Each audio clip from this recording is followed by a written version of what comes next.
I don't think is it working now? Okay. There you go. Okay, this will call to order the Historic Preservation Board meeting of September 4th, 2024. Can we have a roll call, please? John Miller, Here. Carol Perez, Here. John Brewer, Here. Chris Cabezas, Here. Peter Dwyer is absent, Jim Chard. Here. Okay, and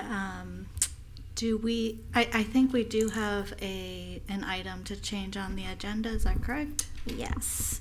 Item 8E has been pulled from the agenda. Okay, so is there a motion to approve the amended agenda? So moved. Second. Okay, and can we have a roll call, Diane, please? John Miller, Yes. Carol Perez, Yes. John Brewer, Yes. Chris Cabezas, Yes. Peter Dwyer is absent, Jim Chard. Yes. And then we do have some minutes. If you guys would like to approve them all at the same time, you can.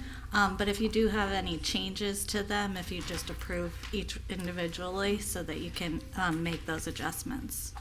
I had one correction. I looked at the June 7th, and I wasn't on present, and I wasn't on absent. So You can vote anyways. What's that? You can vote anyways. He's just saying in the actual minutes, Yeah. though, his name wasn't noted as present I or believe it was June absent. 7th. Okay.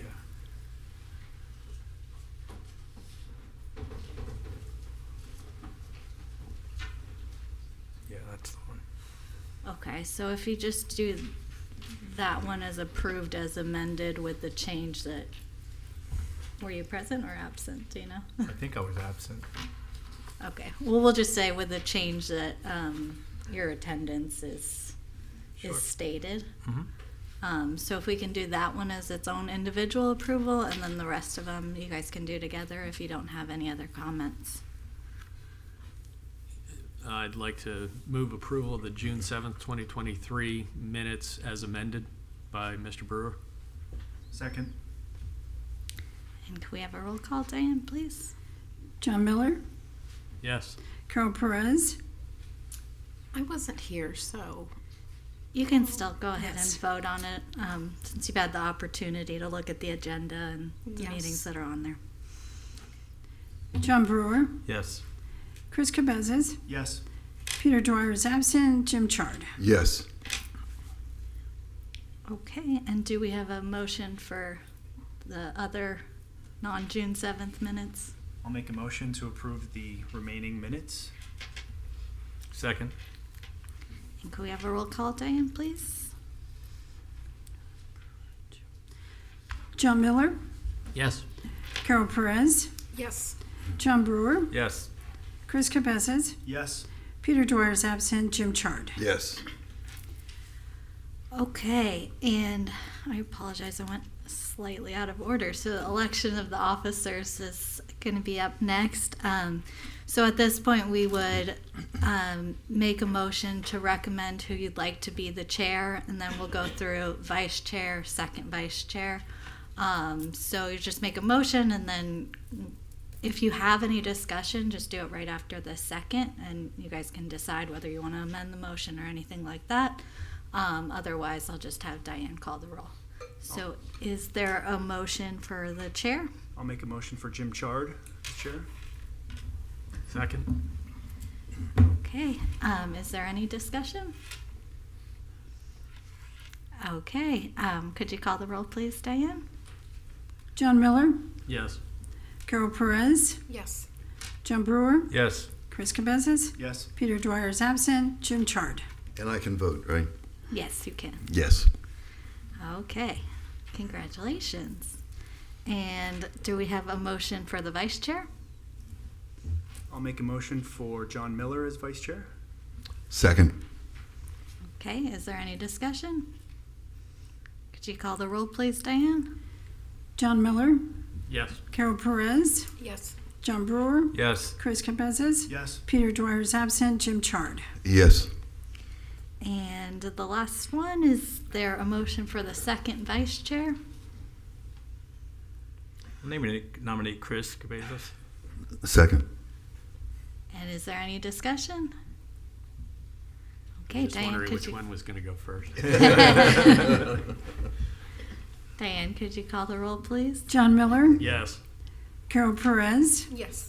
John Brewer, Yes. Chris Cabezzas, Yes. Peter Dwyer is absent, Jim Chard. Yes. And congratulations to all our new elected officers. And I'll go ahead and pass the gavel to Mr. Chard.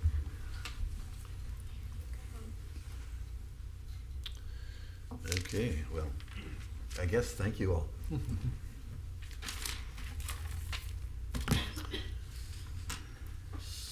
So, Diane, do we have a swearing in of the public?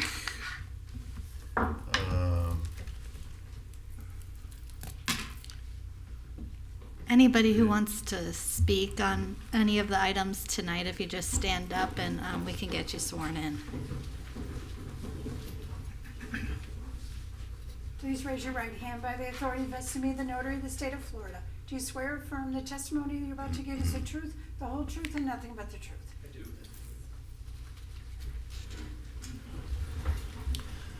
So do we have any comments from the public on non-agenda items?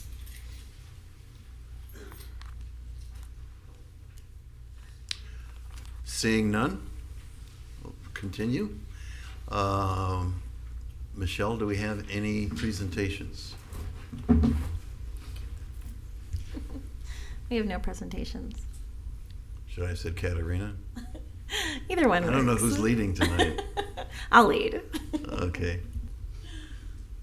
All right. So that gets us to our first item, which is item A. And I should also read here from the quasi-judicial hearing.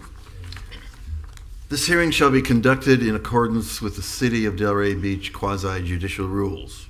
The applicant and the city shall be permitted to present their case. The public shall be allowed to speak for 3 minutes each, or a maximum of 6 minutes if the person represents an organization or a group of people who are present but agree not to speak. The City Commission Board members, staff, and the applicant may be allowed to cross-examine a witness. The city or the applicant will be allowed to offer rebuttal testimony. The decision to approve or deny an application or appeal may not legally be made upon personal views as to whether a project is a good project or not, nor may a decision be based on the numbers of citizens who support or oppose a particular project. The law requires that all decisions must be made on the basis of whether the project meets the requirements of law, the comprehensive plan, and the land development regulations.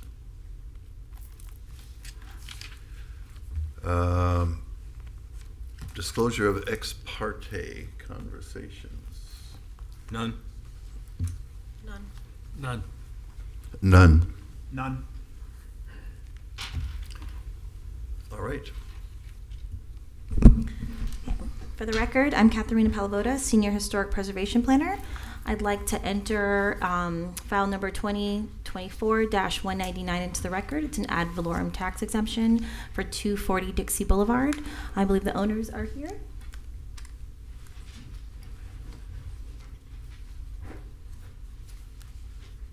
You just go up to the podium over there. Hi, good evening. Good evening. Good to see you a second time. Thank you, yes. Thank you for your patience. Okay. Okay, thanks. If you could just state your name and address for the record to begin. Tim McKinney, 240 Dixie Boulevard. Great, thank you.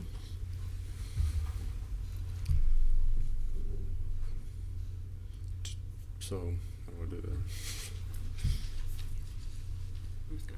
Okay. Yep.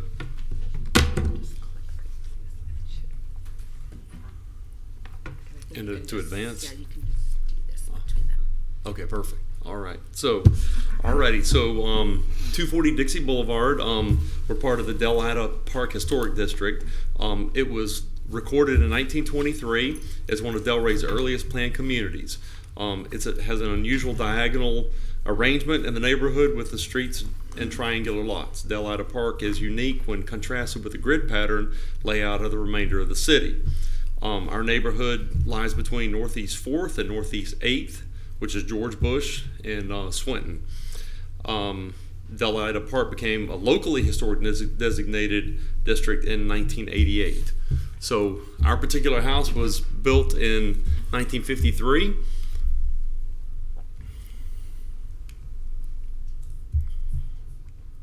I bought it in 2009 from the original owners.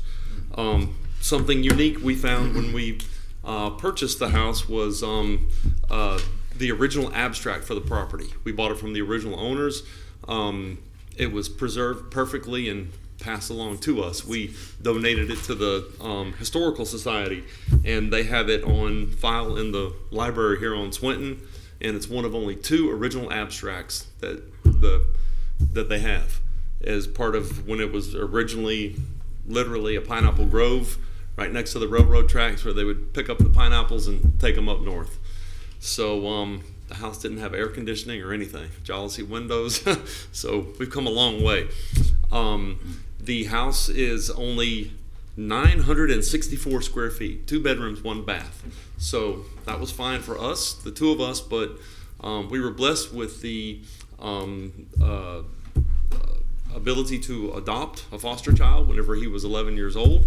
And he just turned 18 with the goal of him having space of his own and where we could still keep a close eye on things. We planned several years ago, set the wheels in motion to build a guest house for him to have his own little space, but where we could still keep an eye on things.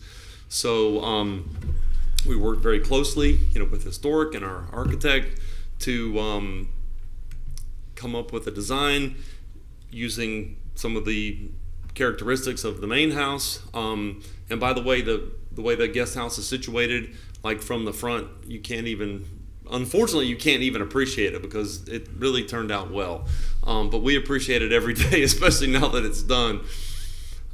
So this is the front of the house. As you can see, some of the architectural details that we tried to. Is there a way to go back on this too? Just go back. So that's the front porch, and that's the front porch of the guest house. So you want to note some of the characteristics. With the hurricane code back in 1953, which there probably wasn't one,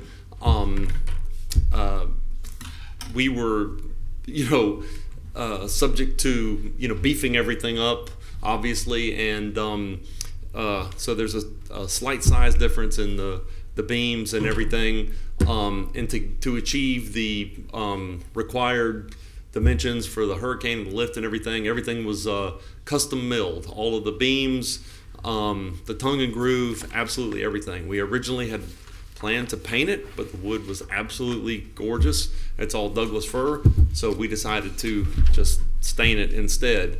It would have been a shame to have covered that up.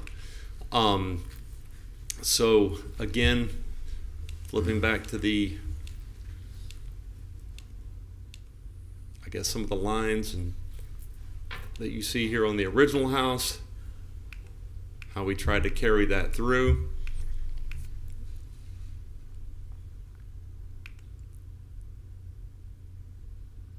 We were able to place clear story windows in the front for extra light where we didn't have that in the original. It's full of light.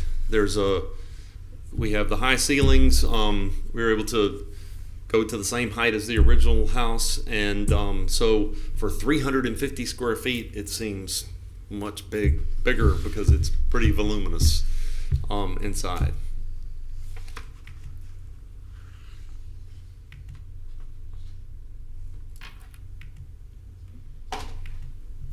So that might be it. And any questions? Let's let staff make their presentation. And we may have some questions. All right. Thank you. Thanks, Tim.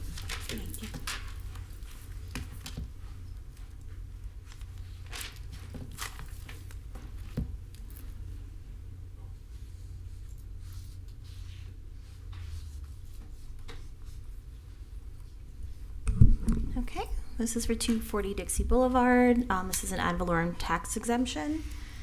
So this property is located within the locally designated Delida Park Historic District.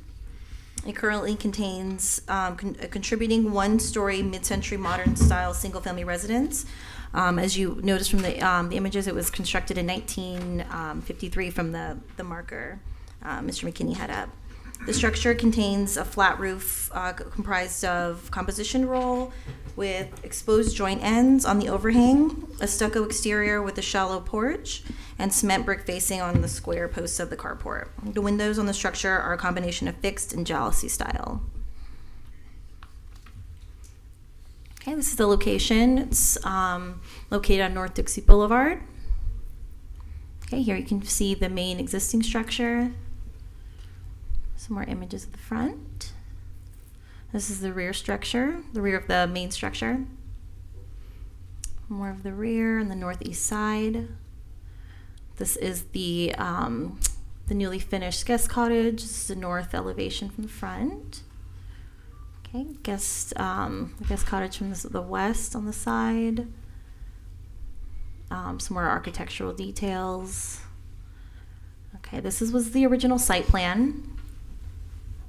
And here you can see this was the proposed 350 square foot guest cottage in the rear of the property. Okay, so here you can see there's no changes or no alterations made to the original structure. Okay, there you can see what the approval looked like on the north side. Approval on the south. Still no changes on the main structure. This is the east. And that concludes my presentation.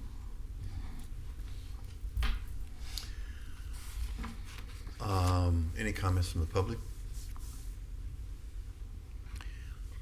Any rebuttals to staff?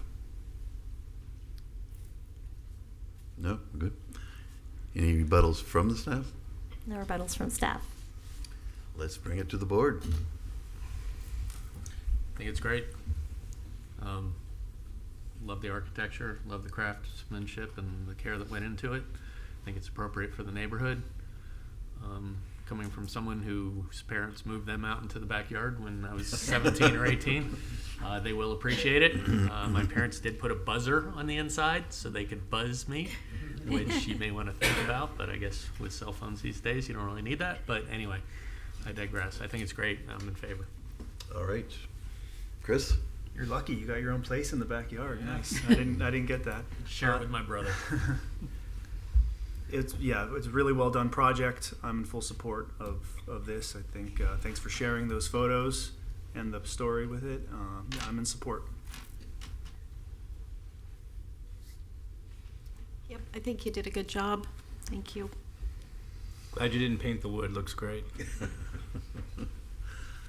Well, this is going too quickly, so I'll talk for no. I think it's great. You guys did a great job. It's a beautiful street.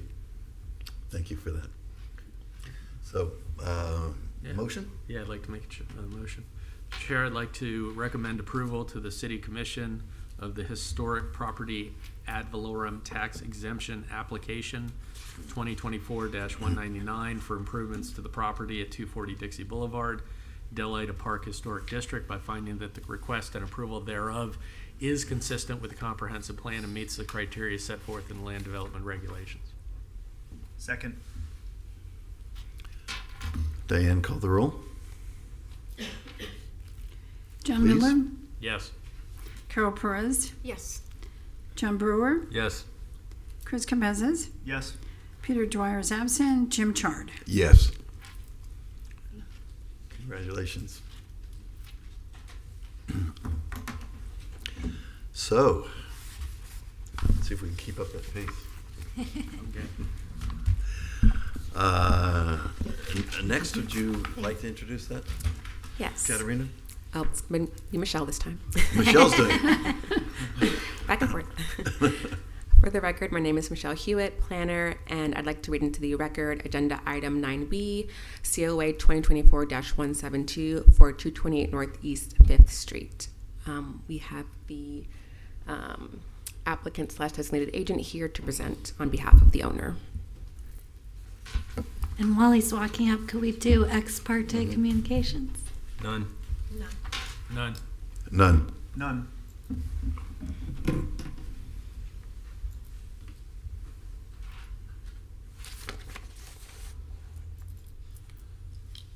All right, this is a forward backwards. Awesome. Hi, my name's Eric. I'm here on behalf of the Marshes. They only get to live here in Delray occasionally throughout the year. So I am a contractor. We currently have... Sorry, Eric, but could you state your full name for the record? yeah. And the address, or your work address All works right. too. Eric Lemon. The property address I have here is 228 Northeast 5th Street in Delray Beach. Our office property address is 290 Southwest 12th, Suite 7 in Pompano Beach, Florida. Perfect, thank you. All right.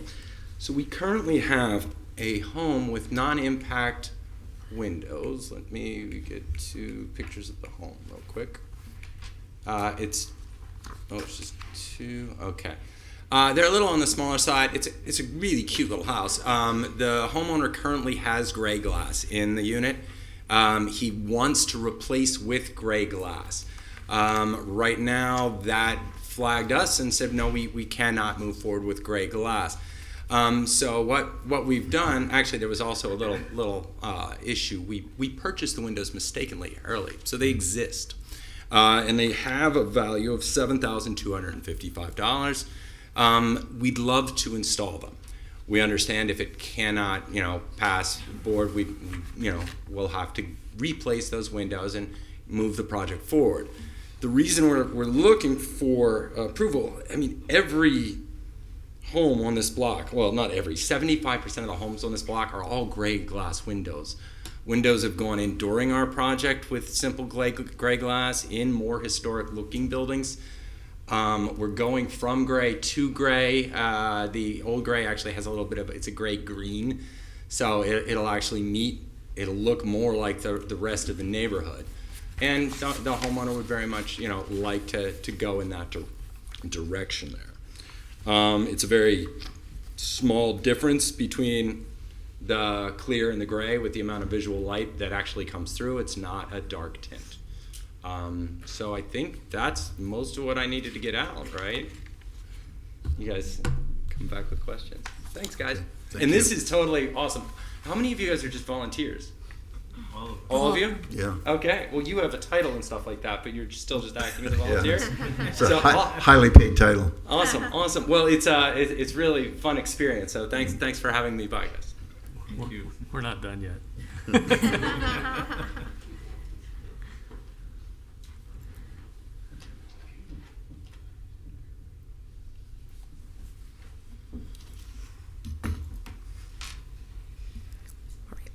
Once again, for the record, Michelle Hewitt, and this is agenda item 9B for 228 Northeast 5th Street.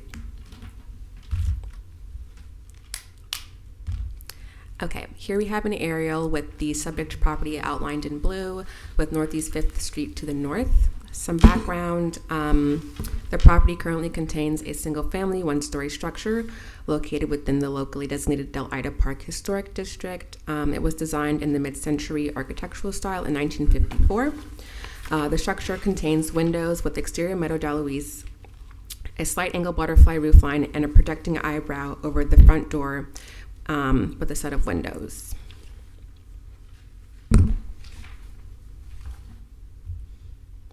So here we have some elevations or photos of the structure as it exists. This is the north or front elevation. This faces Northeast 5th Street. Here we have at the corner the northeast elevation, the northwest elevation, other side of the front of the structure. This is the rear or south elevation of the structure. And then this is the corner of the rear along the west side. And then the corner of the rear along the east side. And then of the east side, the other side of the structure. Here we have the proposed glass color that was provided by the company, where you can see the proposed tint. Here we have a staff report excerpt in regards to the Secretary of the Interior Standards, which references or discusses the The use of tinted windows aren't considered appropriate for structures, particularly because they didn't exist or weren't constructed with tinted glass during the time frame of its construction. So we've got that here and a screenshot from the Secretary of the Interior Standards below. And then here we have another staff report excerpt for the visual compatibility standards. Again, the type of glass utilized is based upon the availability of materials and at the time of the structure was constructed, which was clear with no tint. The visual compatibility standards recommends the approach for window replacement that the relationship of materials, texture, and colors of the facade of a building and or hardscaping be visual compatible with the predominant materials used in the historic buildings and structures within the subject historic district. So here we have the Secretary of the Interior Standards with the standards utilized to analyze the proposal highlighted, and then the visual compatibility standards with the standard again highlighted. Here are the findings that staff used to analyze the proposal as well as for the board, and that concludes my presentation. Any comments from the public?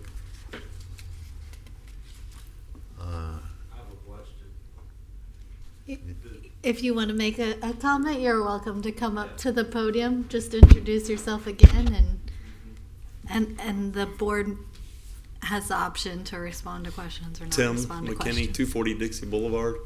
So my question would be, just because we went through all of this, that's laid out ahead of time about that tent.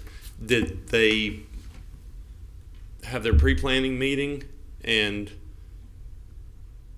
was that discussed ahead of time? Because I thought it was strange that they said that the windows were ordered, because that was like laid out to us black and white, clear as day. So typically we don't do a back and forth, but if the board wants to address your comments during their discussion, they'll bring it up again. Thank you. And the applicant has a opportunity to rebut as well. I can speak slightly on it, yeah. Okay. Yeah, sure. Thanks. Are there any other public comments before? Nope. Okay. So we didn't get the documents that actually showed the visual light transmittance that was required on the windows until after we got a rejection. We got an initial packet that explained, and this contract goes way, way back to March 23rd, 2023. So I don't know if the same, process has been out there, or is still out there, or what happened. But the forms that we got in the beginning that explained it did not have anything that specifically talked about glass color that we were able to find or decipher. Again, many of us are not exactly engineers, but some of us are, but not the guy that looks at some of that. Okay. So thank you again for the opportunity. Michelle? So we received a building permit, which is where the permit was denied, where we needed to get the correct glass indicated. And we were told if they wanted to proceed with the gray glass, they'd have to submit a certificate of appropriateness, and that's why they're here today. So the building permit is on hold at this moment. But the windows had already been purchased at that time? Okay. All right. Is there anything else from rebuttal or cross-examination from either of you? Nothing additional from staff. Okay. Anything else from you? No, I'm great. Great, thanks. Everybody's had an opportunity? Okay. Thank you. John, would you like to start? Sure. I have a few questions. So on the windows, is the profile the same? Basically, the mutton pattern, all of that's the same? You want to come up to the mic again? The house is absolutely like for like. We coded exactly what was there, just in impact instead of non-impact. Okay. And then for staff, if this was clear, if it was noted on the application originally, would it have had to get to this step, or could that have been approved administratively? We can approve clear glass through the permitting process. It's particularly for the tint that had to come before the board. Yeah. Okay. And that was my question, is how, I mean, this is at least the fourth time that we've seen this in the last probably year or two. At least it's not green. At least it's not installed. So we've had situations like that before, but you know, like the other applicant said, the rules are pretty clear on this. So I don't think I'm in favor of this. John Brewer? Yeah, I guess I'm a little torn. If what's being represented by the gentleman is correct, then, you know, one of the things I saw was changing. And if he's not actually changing the tent, or he's going to a lesser degree, and then the other word was compatible with the rest of the area, and if what you represent is true, and a lot of the other homes have that, so I'm going to listen to the rest of the comments and kind of sift over this, because I really can't make a decision right now. That's a good point. Staff, do you know if, or maybe the contractor knows, were the existing gray tint in there, is that A, been verified, and B, was that an aftermarket tint that was applied to the windows, or was that original whenever those were installed between here in 1953? Yeah, so those definitely are not original windows in the home. It is a coating back then. Before impact, the coating was normally an exterior coating. So I think that's where the greenish comes from. But because there's the greenish, it's hard to tell if the gray was initially just the glass or that's also part of the coating. But it is right now green and gray. Okay. So this area wasn't in a historic district before like 1989, something like that. So theoretically, it could have been installed before that. When? 1979? 89. 89? Yes, it could have been. Yeah, I'd like to see what everybody else has said. Okay. I'd like to ask staff. It was mentioned that 75% of the neighborhood has tinted windows. Yeah, well, 7 of 9 around the block. I walked Sir, it today. sorry, It's he's not my actually turn. addressing that to I staff, but apologize. I'm sorry. it's okay. First time. No problem. We You'll get your chance. understand. Yeah. And if that's true, were those who were approved by the board as well in the past, a gray tint? So, to my knowledge, as you are aware, sometimes things get installed without our knowledge. So, we'd have to check and see which ones got approval and which ones did not. I don't know the last time something on this particular street got a gray glass approval, if at all. So, we'd have to check on what got HPB approval versus the end survey, what's out there. And to refresh my memory, usually it's when it's a contributing structure, it's clear, but if it's non-contributing, then maybe a little bit of gray is allowed. That was the direction from the board. We had an inquiry or a session after one of our meetings where we wanted clarification on how they wanted to go forward with window tints for non-contributing structures because they have to meet Florida Building Code. So the push forward was for the gray tint as opposed to the green or low E tint, and then clear glass because contributing structures are exempt from meeting the energy code. And this is contributing structure. Yes, that's correct. Yes. Yeah, I'm also torn. It's a tough situation.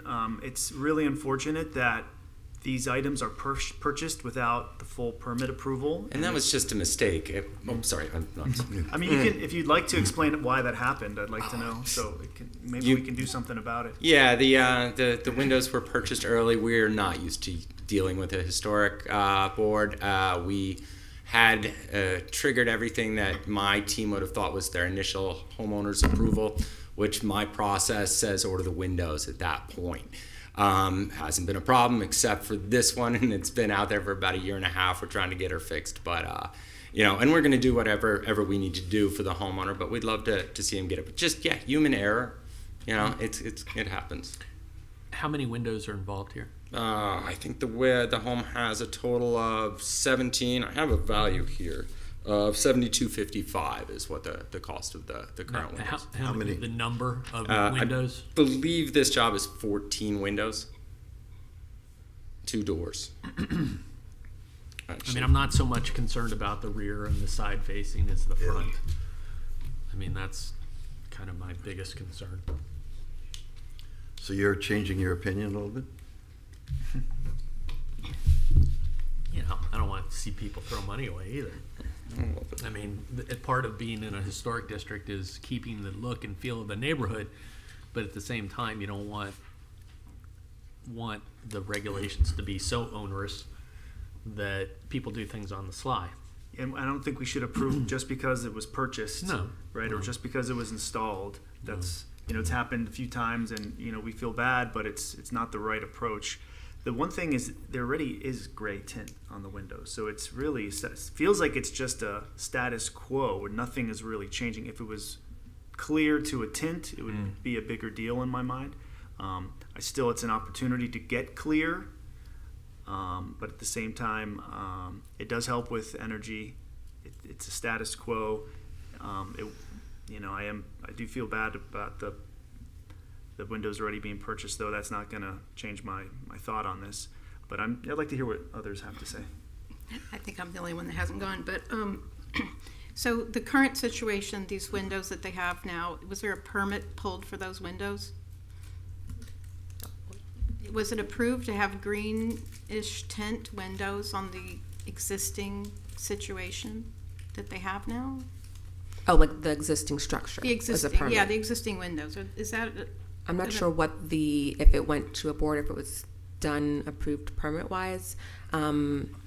So I'd I have think to to do windows, you got to pull a permit no matter what. Well, yeah, the new ones, they submitted a building permit. Mm-hmm. And once we receive the building permit, we're checking to make sure that the windows are clear, they have the right materials for the frames and everything.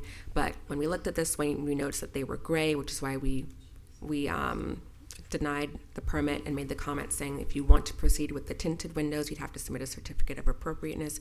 Otherwise, we can approve clear through. Okay. So yeah, I guess my question was, did the windows that are on the house now? When was that permit pulled? Because I'm wondering, did they get a permit for these colored windows? But also besides that, so they submitted. Is this the first time they've come here to the board? To my knowledge, yes. So they submitted an application for windows, and they were clear. They submitted a permit for windows and they were gray tinted. No, they submitted the gray windows to permit and it got denied. They submitted for permit, Yes. and they were gray, Yes. and they got denied. Yes. Okay. And this is the remedy for that. I like Carol's question. The prior permit, were they permitted to move ahead with the green glass that they had in there before they covered it with the tint? We'd have to check to see what the approval was, if at all, on those. Okay. We'd have to check to see if the specific tint that's on there That's was what you were asking, right? That was what I was asking, because if they got approved for that and it's already a tinted window and it was already approved like that, but then Well, like I said, it could have been before it was a historic Yeah, district, that's too. the other issue. well, that's a question. I mean, I think it's a valid question. Other than that, I mean, in most historic buildings, these windows are clear, and that's just the way it is, and everybody has it here. And I don't know if maybe someone else knows, but I don't really know of any historic structures that have tinted windows. Is any? Well, I can think of one that's right on Swinton Avenue, which I drive by all the time, and I Yeah. cringe when I see it. So, sorry, Roger, if he's here. But that's the thing. So, But going back to the timing on this, I'm sorry. So the application was submitted. It was denied. They then ordered the windows sometime in there, either before We ordered it was. That's all right. Yeah. we ordered before the permit was denied. Our process is triggered at HOA approval. So which we understand now that process is filed. Yeah. In a historic Flawed. district, there's always. Yes. I guess sorry to interrupt, just Go ahead. quick. If the windows weren't ordered already, then I probably would lean to not approving this. Right? I think it's that they're ordered already is where I'm hung on it, and I don't know if that's the right approach. So I'm just telling you what I'm thinking there. Well, Yeah, I just want to, you guys just want to lean into like the land development regulations and the visual compatibility standards. I know John had read some to support one side and there's been some read to support the other. So, just when you're making your recommendation, just look into those on your staff report. You can see the visual compatibility standards on page 5 and 6 and, see if what's been presented to you kind of meets those or doesn't, and that should be your decision. Do we know making. when the current owners bought the house? It was a historic district when they bought the house, is that right? I'm unsure when they purchased the house. I mean, Are they new owners? Do you know? I'm not aware of when they bought the house. I think they've been in there for at least. No, I can't give a valid answer there. the reason I asked the question is probably pretty apparent, but certainly if they had bought before it became a historic district, they may not be as aware of the regulations as if they had bought afterwards, because I think that's sort of apparent on the face of it that it is historic and there are certain regulations to that. I wanted to address the question of the other houses on the block. I'm not sure that's really as powerful an argument as it could be, just because everybody else has it that way. If they then come in next week, the neighbor comes in next week and said, well, you approved gray next door to me, and I know we're not supposed to be establishing precedence here, Kelly, but that will come up, that the next family that wants to do something on the house will say, well, here's the record, you've already approved gray. Jim, Indoor according response. to tax roll, it's March 2021 was the sale date. No, Yeah. I would So- have guessed wrong. and it looks like I did the same thing. It looks like this house has changed hands probably 5 or 6 times over the last 20 years. So, Okay. So just because we're reading from the property appraiser's website, we'll just, John said he'll take a screenshot of it and send it to you so that that's part of the record. all right. I think, Mr. Chair, if you're okay, I'm going to make a motion, and the vote falls where it is. If anybody else has any other comments, or With discussion, right? yeah, After, yeah. Okay. So, Mr. Chair, I'd like to make a motion to deny their certificate of appropriateness 2024-172 for the property located at 228 Northeast 5th Street, Del Ida Park Historic District, by finding that the request is inconsistent with the comprehensive plan and does not meet the criteria set forth in the land development regulations. I second. Okay. A little bit of discussion. It was also mentioned there might be a compromise in that not all the windows would necessarily have to be clear. Given that we have in the past said that in the back or on the sides, there might be different considerations because it's not as visible from the street. Is that something that we want to consider, or are we set on this motion? I'd be willing to amend my motion based on, what you feel there, but I agree. Have to be a consensus on it. Okay. Should we get some staff recommendation on that? Will they be able to approve this administratively with this change? We can do I think the board, because of the gray tint still remaining, would have to approve where it's located, right? Well, the gray tint, but the clear yeah. is fine with us everywhere else because we can approve that administratively. Would It's it- the tint, wherever you decide to. I would craft a motion that any windows facing Visible from the street. visible from the street. Yeah, I think so. Okay. Yeah, even on the side, if you could see it, then it would be a clash. It has So to be if there's non-visible from the street too. Okay. I could change that. Do you want to discuss with the applicant whether that's something that they're open to as well, just because, it's kind of different, I guess. Yeah, So no, just on I'm the- gonna fix it either way. If the customer for some reason feels uncomfortable with having windows on different parts of his house, different color, of course we'll make sure we're gonna take care of our customers. So I just, even when I thought it was going really bad, I was super excited about how much thoughtfulness you guys put into this. It's just totally awesome, and I really, really appreciate it. So thank you very much. Staff, could you put the pictures of the structure back up here? I mean, the south-facing windows, the ones we're talking about.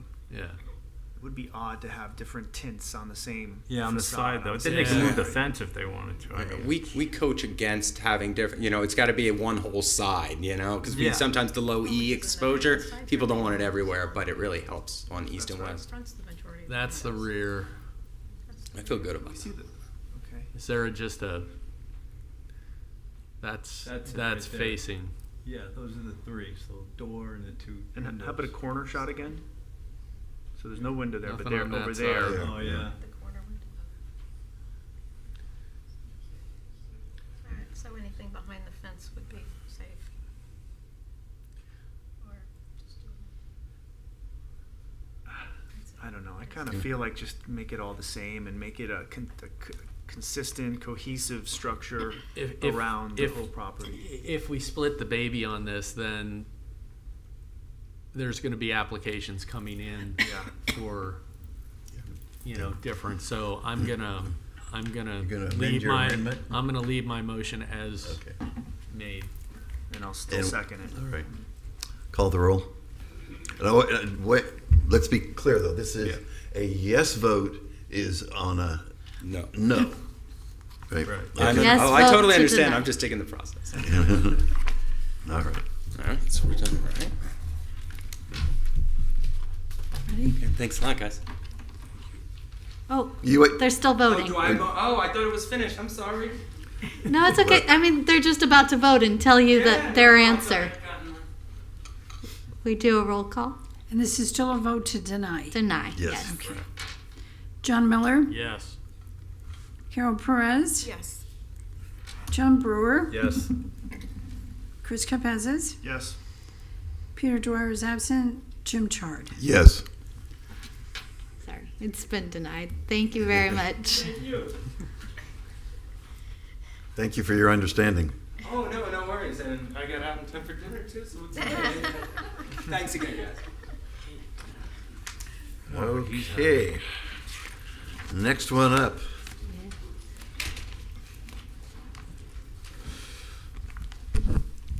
Okay.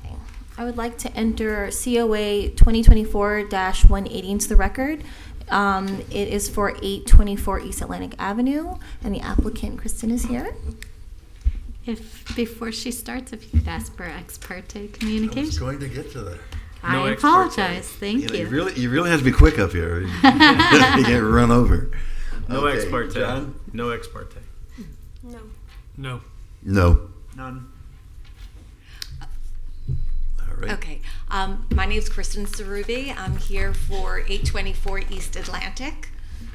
As you see, this is the building. It's connected actually to deck 84. As you see, the tenant actually back in 2021, I took the property, I started managing back in October of 2023. It appears the tenant had painted their section of the building without coming into permit to get it approved. The ownership is looking to paint the remainder of the building. We would like to paint it a lighter color, more of a tan color with lighter accent colors for the remainder of the building. It's basically in the same color wheel as the color that deck 84 is in. It's more of a sage color, deck 84, and we're recommending more of a tan beige color with cream accents. And that's what we're here. The reason why we're here is due to the fact that the portion of deck 84 was painted without approval. So that's why we're here. So we want to make Without approval. Without approval. The tenant actually had painted the building. The ownership is in New York, and they didn't realize they had painted it.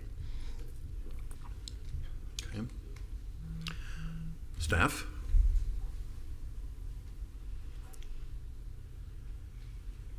Katrina this time, right? Katerina.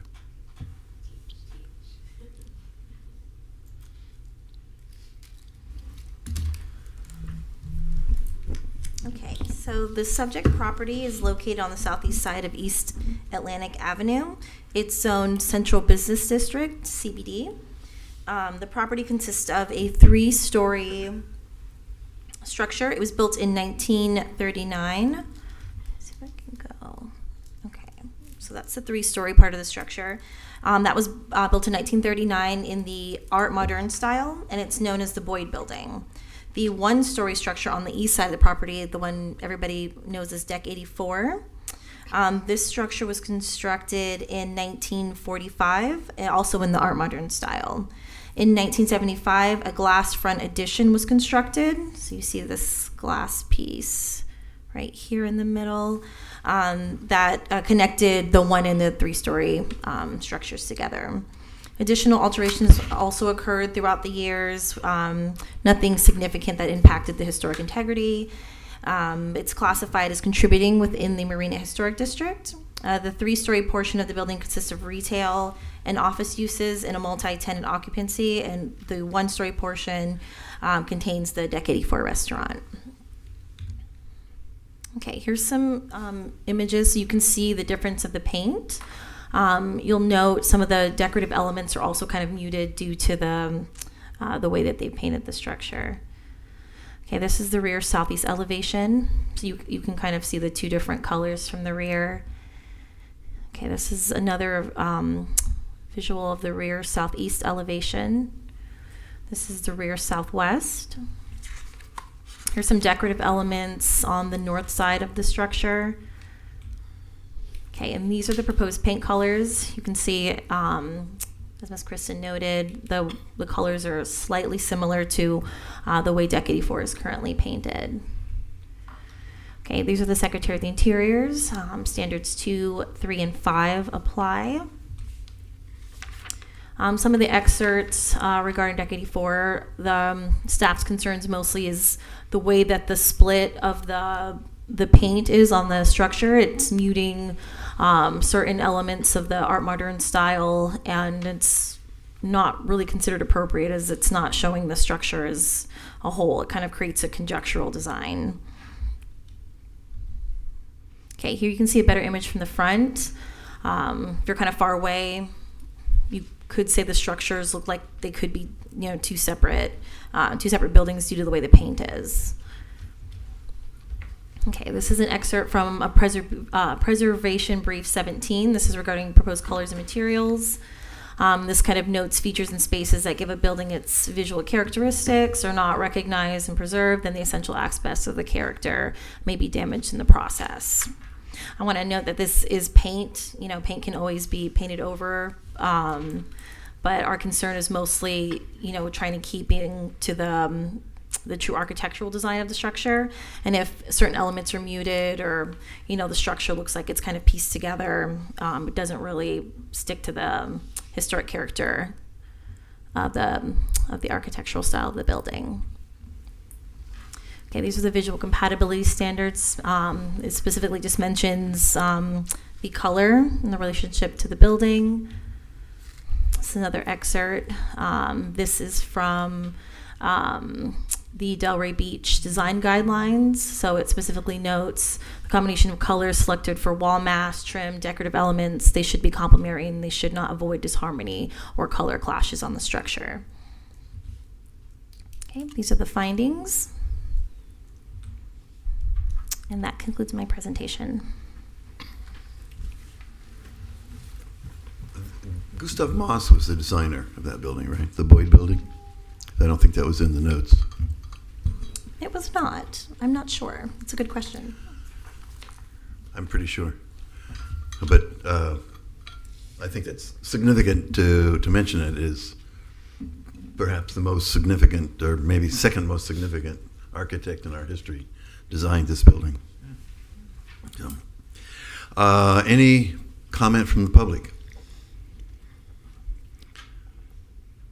All right.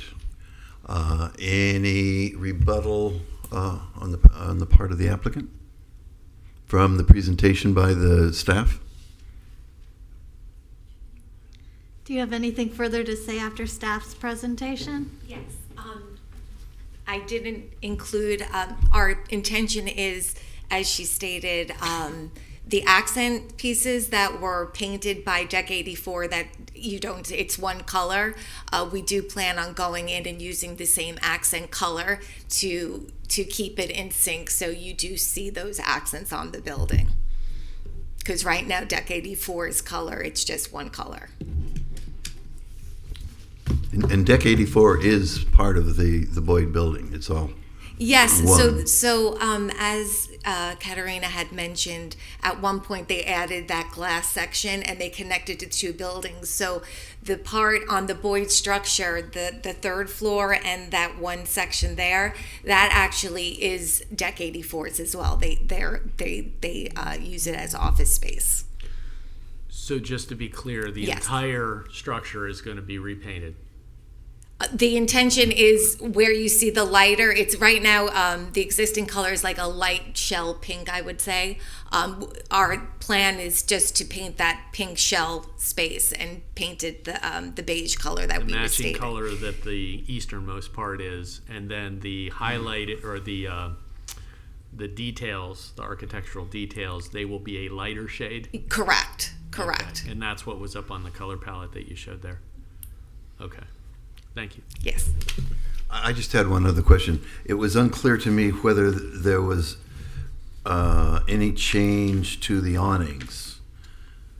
One of the pictures seemed to, if I looked at this correctly, show them as red and one as green.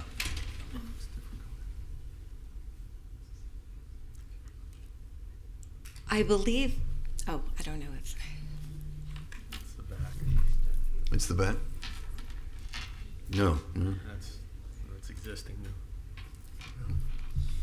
But there's no suggested change on that. we weren't suggesting changing the Okay. awnings. I see on the report, they meaning Deck 84 did get approval to change the color of their awnings to the blue. Okay. And another question. So the color of Deck 84, which is that darker shade, Right. the whole building will be that color now. No. The other portion is just going to be a lighter shade, more of a beige color. I don't know if you want to. I see the colors that were provided. So Yes. So one color will be the whole building, and the lighter color will be the accents. We weren't going to touch the Deck 84 color, Well, that that's sage staying. color, So there's that still gonna be stage. two different. Correct. eyes. Yes. So you're not matching. No, we're What- going to a lighter color, beige, that it's still in sync in the same color scheme, but we weren't going to go as dark as the Deck 84 color. Okay. We can continue asking questions. Did you guys have any rebuttal or cross?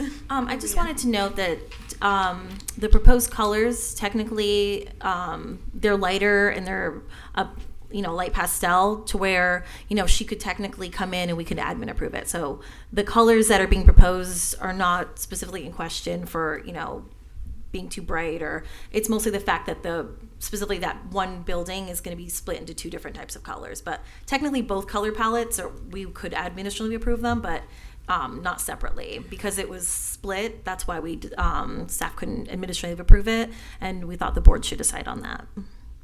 Can you put the picture of the elevation, the north elevation back up? Let's do this There you one. go. So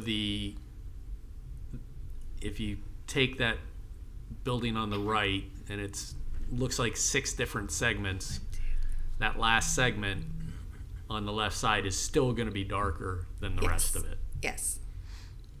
I think the idea is to bring it more into harmony with each other, right?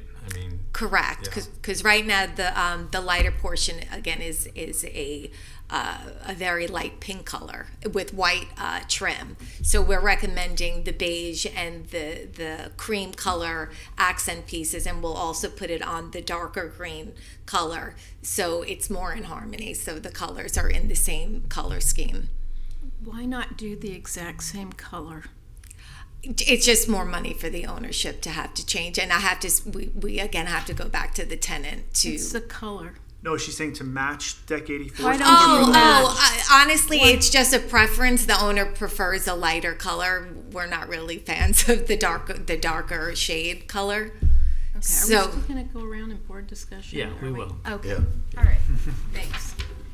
I'll go first. No, I see what you're doing there, and I guess the quandary I have is we're trying to work with a color that wasn't approved previously by the board, which is Right. what Deck 84 did.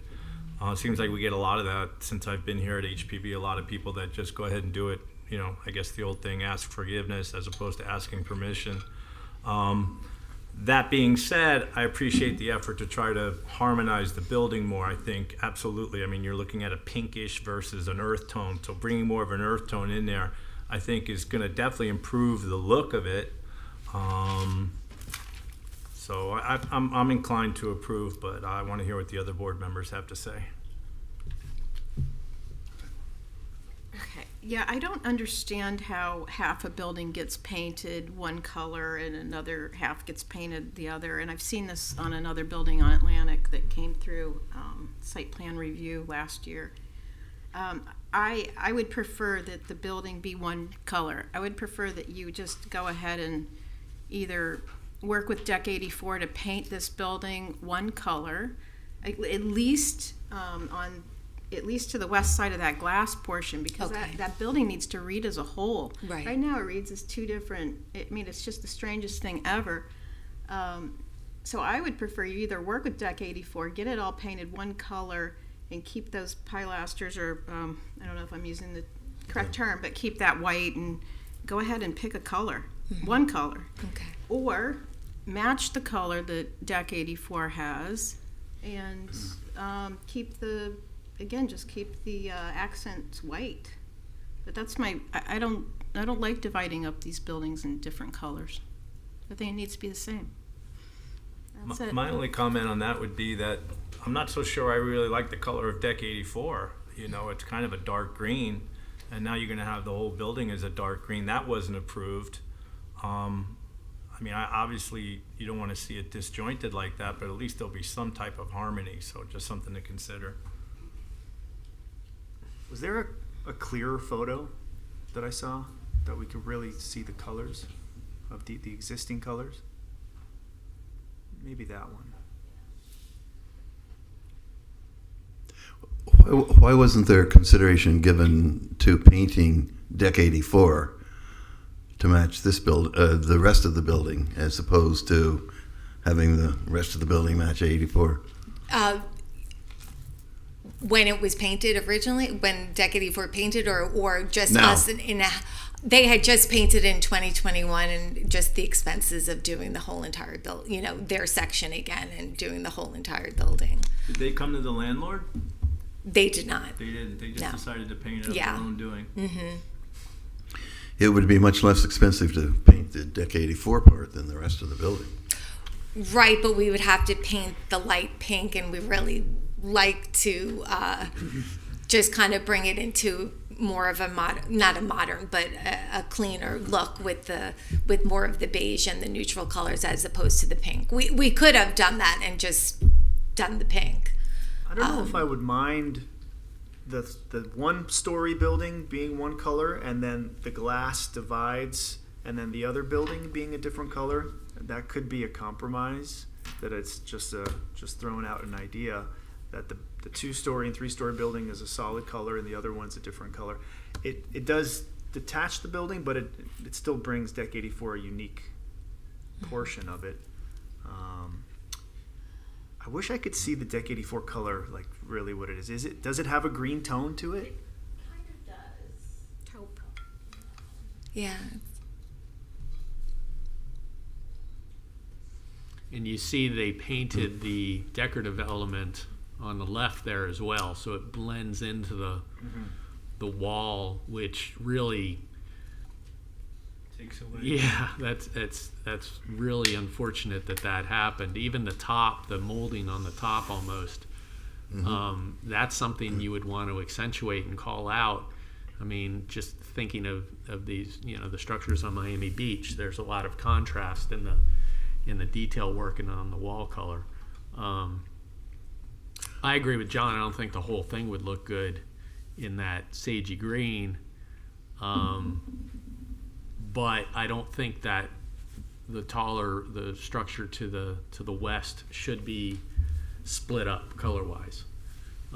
If you wanted to leave the Deck 84 building alone and just not touch it, you know. I mean, I'm okay with that, but anything to the west of that glass partition, in my mind, should be consistent. And the Deck 84 part was not part of the original building, that, or is that part That's contributed? correct. The one story was, I believe, constructed later. Yeah. So technically, they were originally two different structures, and they were just joined by that that little glass midsection right there. And like Katharina had said, they would approve either of these color palettes. So I mean, administratively. So if there was something just as you would approve it to be painted only, or the one building, you know, then they could work with them administratively to get the right color on it. But you know, you just have to decide whether you're willing to let them paint just part of it. Yeah, or so not. I'd be willing to vote to approve if west of the glass partition was one color, east of the glass partition was another color, consistently, and the appropriate details were highlighted or contrasting. I think But it's up to, this part of the glass partition looks like it's a solid wall. I would say anything above that first story building should be one solid color, and the lower portion be one solid. That would show a separation of a taller structure from a lower structure. If that darker color goes up to the second floor, then it looks like it's stepping up into it. good point. Well, also the details, the pilasters are different. One's white and one's the taupe. Well, I mean, first of all, staff, how did this come to us? Was this a code violation? It was not. The applicant actually came. There was 3 structures on East Atlantic Avenue that are all proposed in the same color. And then when we noticed this one, we noticed it was 2 different structures. It was 2 different colors. So we told her that was problematic, and specifically this one couldn't be admin approved. Okay, all right. We do have to be careful not to design up here, No. right? So we gotta choose our words. in defense of what was done, I mean, Deck 84 is the dominant business of that building. And as a restaurant, you kind of do want to stand on your own there. I think as long as the colors are harmonized and they, you know, work with the pilasters, I mean, that's basically what they're asking. Should we call Deck 84 in here to ask them why they painted the pilasters? That's a separate issue. Like they said, it was an administrative thing. They just brought it to the board because it's 2 colors. But I get the I still think there'll be logic to the building, even if there's no logic right now. You've got pink and you've got earth tone. You know what I mean? You got a pastel and you got an earth tone. Something that has more of an earth tone, I think, brings a cohesiveness to the building that the landlord desires, and I think is not going to hurt the appearance for Atlantic Avenue. I'm slightly troubled by the fact that you described this as giving it a more modern look. I mean, it is a historic building. And like Carol, I've been on SPRAB, and that architects come in and say, well, I want to give it a more modern look. We are getting a little bit into the judgmental side a little bit on what we prefer and what we don't prefer. But clearly our regulations are that we want to do it the way it was originally. And I assume we don't know what color Maz made it, the building.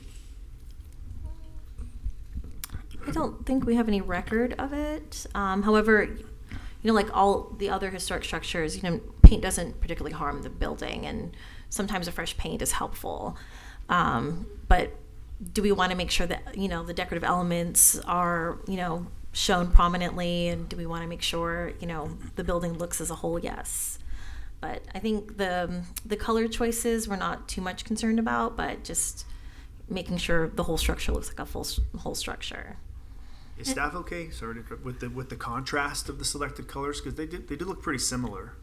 We're fine with the contrast. Yeah. Mm-hmm.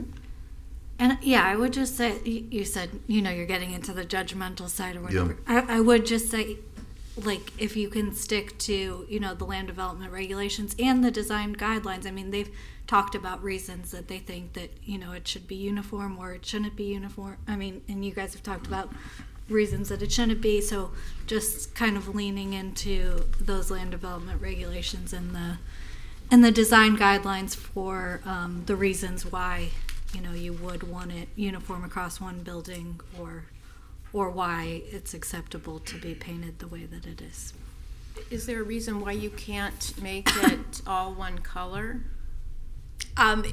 Again, we'll have to speak to Deck 84 as well as just the expense. It just was painted into 2021 by the tenant. Can we so move for, to continue direction, see if she can speak to Deck 84, and let's get this building all one color as opposed to this hybrid thing where there's not even a clear delineation of an edge. It's just painted right down the middle of it's bizarre. So you're saying the one-story portion as well as the 2- and 3-story portion? I'm not so concerned about the portion of the building that is to the east of the glass, Deck Okay. 84 area, but I think everything to the right, it's not a candy stripe. I mean, it's a building. It should read as a building. One. Yeah, they even separated the third floor. Yeah, I think Go ahead. that's. Yeah. If you guys are inclined to move to continue with direction, I would just ask the applicant if that's something that you're open to, the continuation with direction with some, direction that they want it to be one color for that building, or I'm not putting words in your mouth, whatever you guys decide. Or, if they were to deny the motion, then you could just work with staff and bring forward just one color for just that portion of the building. It seems like that's so I guess it's up to you. Just there's a little bit of a delay if there's a move to continue a direction that you'd have to come back next month, or if it's available for next month. So it would be preferred because technically it is one whole structure. It is preferred that the 1-story and the 3-story be whole as one color. I think the board's consensus is, though, that, and correct me if I'm wrong, the board is okay with splitting the 1-story versus the higher in terms of color. The issue is the 2 and the 3-story section should be consistent. I think she's just correcting me that staff wouldn't approve just the No, higher building being one And color. staff may not have, that's why and we have a that's board. which I apologize. I Oh, no, you're misspoke. I think I would like to see how they would split it. I'd like them to come back and show us where it would stay the same color and where it would change, because it could be odd how they split it if we don't see it. So that would be my preference.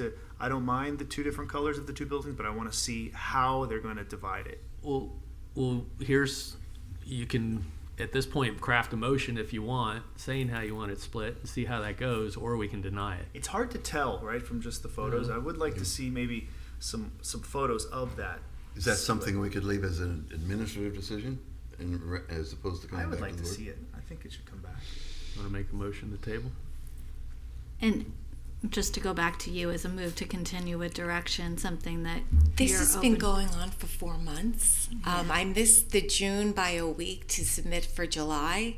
Then I was here last month, and because of the quorum wasn't here, I had it for late. So now we're moving to October. We really would like to get moving on this project. We actually have painters for the other 2 buildings coming out tomorrow to start the other 2 buildings, pressure washing and all that stuff. So we would like to try to move forward within the month. Okay. I think, your other option is that possibly this board might move to deny it, and then you just have to work with staff to get the building painted. If staff isn't comfortable making that decision, then it's going to come back to the Staff board is anyway. only comfortable making the decision that it be one color. I'm I'm saying 'Cause those are your 2 actually, options. I actually, I understand where you're coming from, and I could see why you're recommending the west side of the glass because that is that one A24. It's the same style. So, I would be open to it, but I guess the rules of the... they could tell me, or I could have my painter. We could meet on site and discuss how we separate the paint color. Or, sorry, your other option for the board, if you're inclined for it to be like the higher portion of the building has to be one color, you could just say that in your motion and Make it approve as it that way. conditional. I'm okay with that. You want to make a motion? Yes, let me find this here.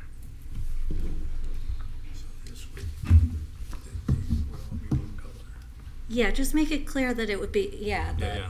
everything to the side of that splitting window, I guess, is what you guys are looking for, right? Or Well, Chris's comment was above, either above no, I get or that. to the That west. makes sense. Yeah, anything above the 1 story, which would include the eastern wall of the glass partition. Right. Yep. All right, let's get this.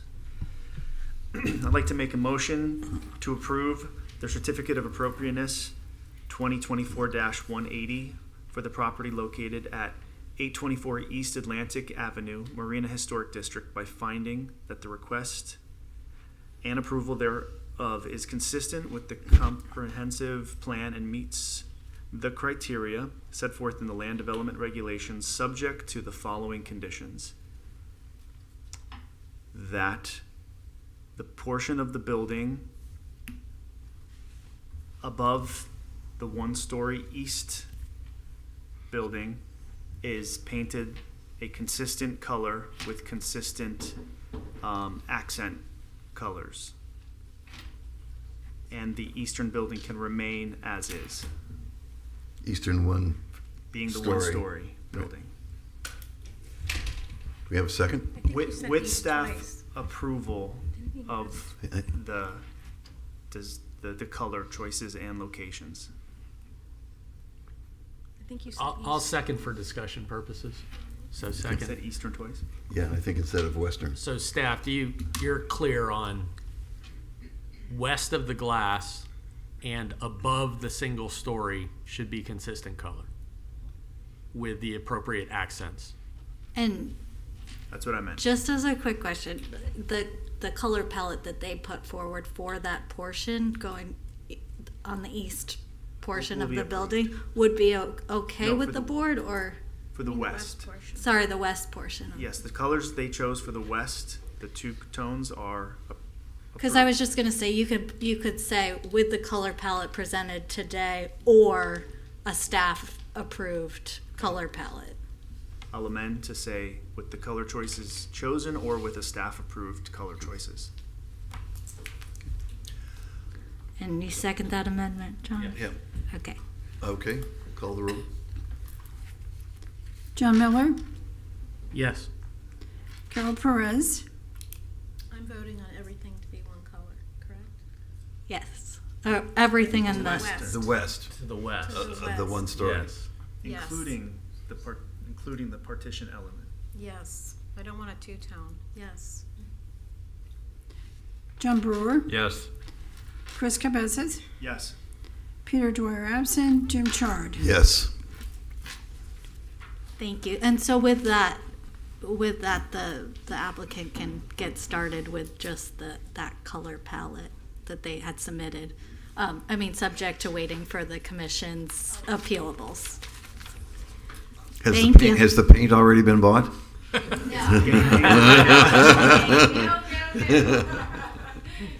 Okay. Okay, thank you very much. Okay, what are we? D. We're up to D, which is 2024-145. Yes. I'd like to read into the record agenda item 9D for COA 2024-145 for a certificate of appropriateness and level 1 site plan modification for 142 South Ocean Boulevard. Before he gets started, Any ex parte? No ex parte. No. No.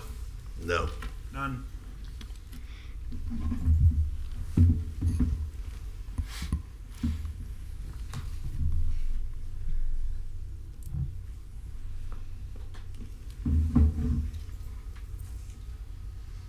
All right, greeting chair and board members. I'm Jake Iliopoulos. I'm with GE Architecture, and our address is 1045 East Atlantic Avenue. Also with me tonight is Gary Iliopoulos, and then we have Danica Sanborn and Susan Russo from Sandaway, should you have any further questions for them. And I just want to say it's an honor to work on a project from San Ogren, and this one being a 1936 resort colonial structure. Alright, so for where the site's located, as many of us may know, it's on the northwest corner of A1A and Ingram Avenue, and it's right across from the beach. So here we have some of the original drawings from Sam Ogren, and these were done in 1936.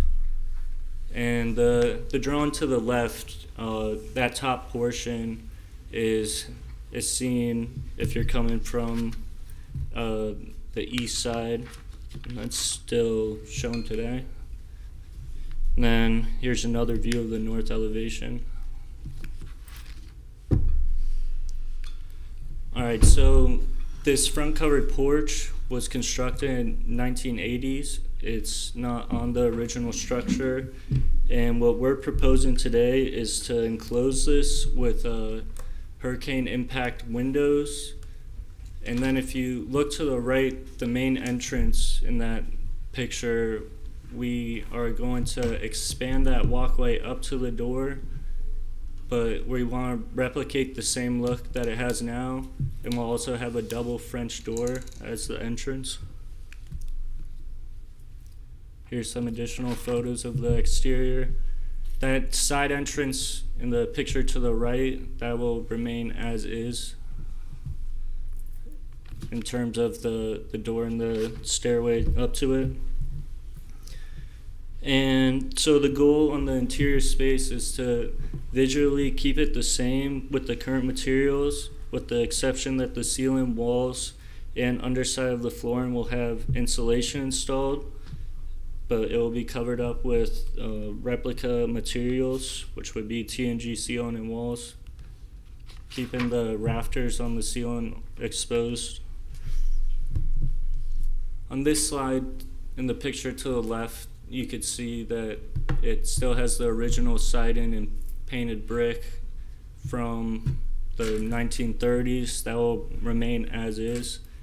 And then the picture on the right-hand side gives you an idea that there will be a lot more usable space for the facility with a climate-controlled environment. And then here's some additional photos. The one to the right, we're proposing office space there along with storage space for that office. And then these are more views facing towards the south. All right, I'll try and, it gets repetitive. I'll try and go through these quick. That dashed line represents the limits of construction. Again, it's not touching part of the original structure, just the covered porch that we will plan on enclosing. And here you see the shaded area. Again, it's that covered porch. Here's a proposed ground floor plan with some of the existing, what we plan on using the spaces for. And then in the bottom right, you see that walkway is expanded compared to the existing one with a double French door. And here we go. Here's the proposed. For the most part, it remains the same. Here's the existing east elevation. And you could see in this proposed one, the frames for the windows, we actually had to beefing those up just as a requirement for the hurricane impact windows. And then the siding, that wood siding, we're replacing it with hardy board. It will just overall help from the exposed wood. It's for maintenance reasons. And then when we plan on replacing the existing asphalt shingles with new ones to match the existing. Here we go with the north elevation. As you can see to the right of the door, we have a solid wall added there. That's due to storage space for the proposed office area. And then the back, you see the proposed handicap ramp which essentially represents the one that's there today. In the west elevation, this is out of the public right away, but you could see we are gonna have PGT hurricane impact doors and windows and all clear glass. And then lastly, we have the proposed 2D renderings. These trees and vegetations don't represent what will be there. It's just for graphic reasons. All the vegetation that's currently there will remain as is. And that concludes our presentation. We'll be happy to answer any questions you might have regarding this project. Thank you.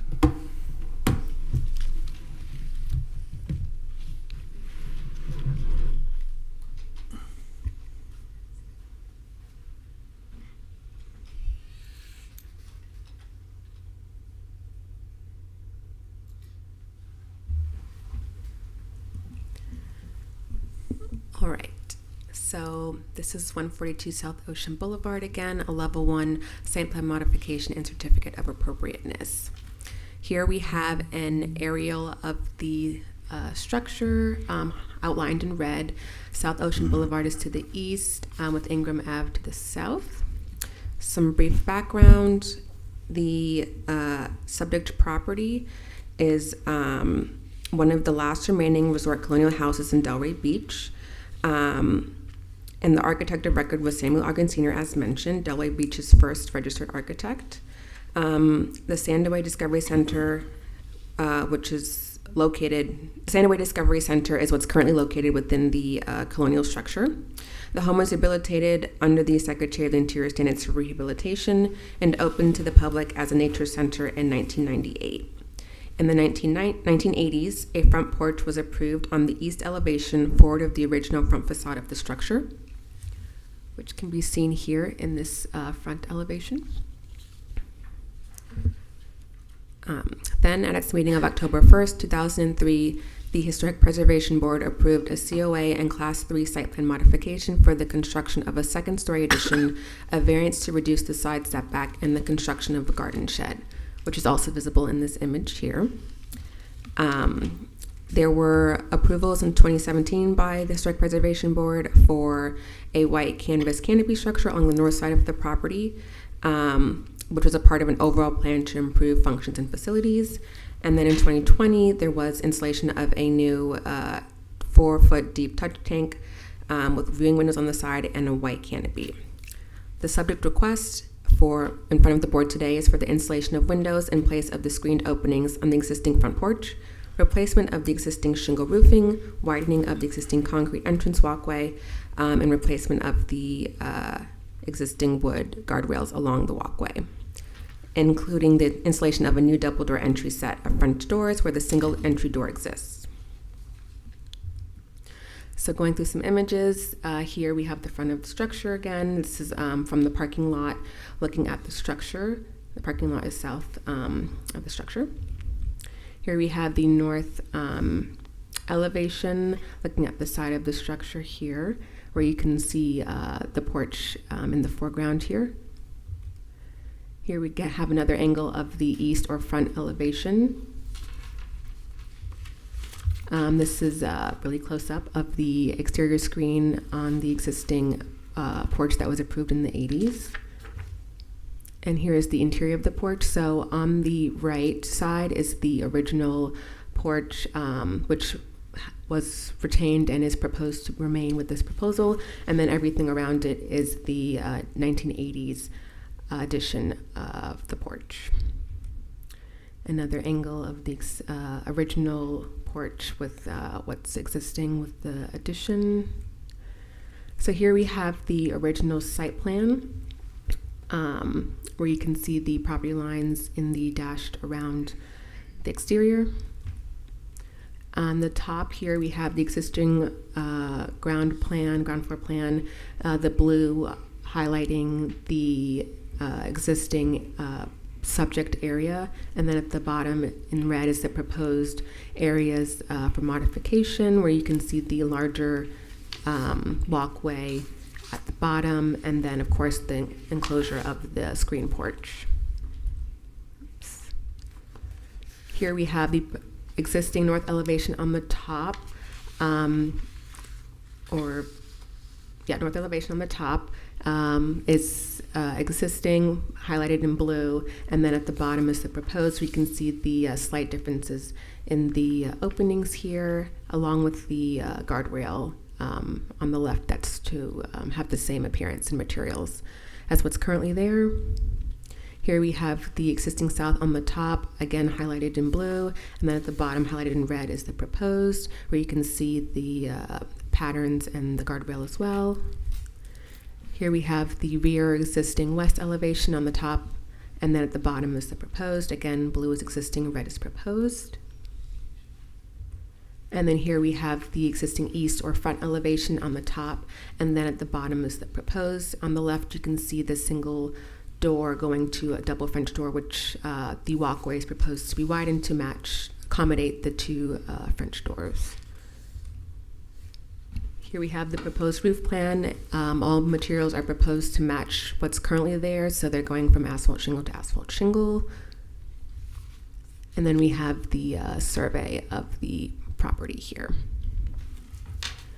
So here is an excerpt from the staff report from the Secretary of Interior Standards, where we discuss the proposed hardy board siding.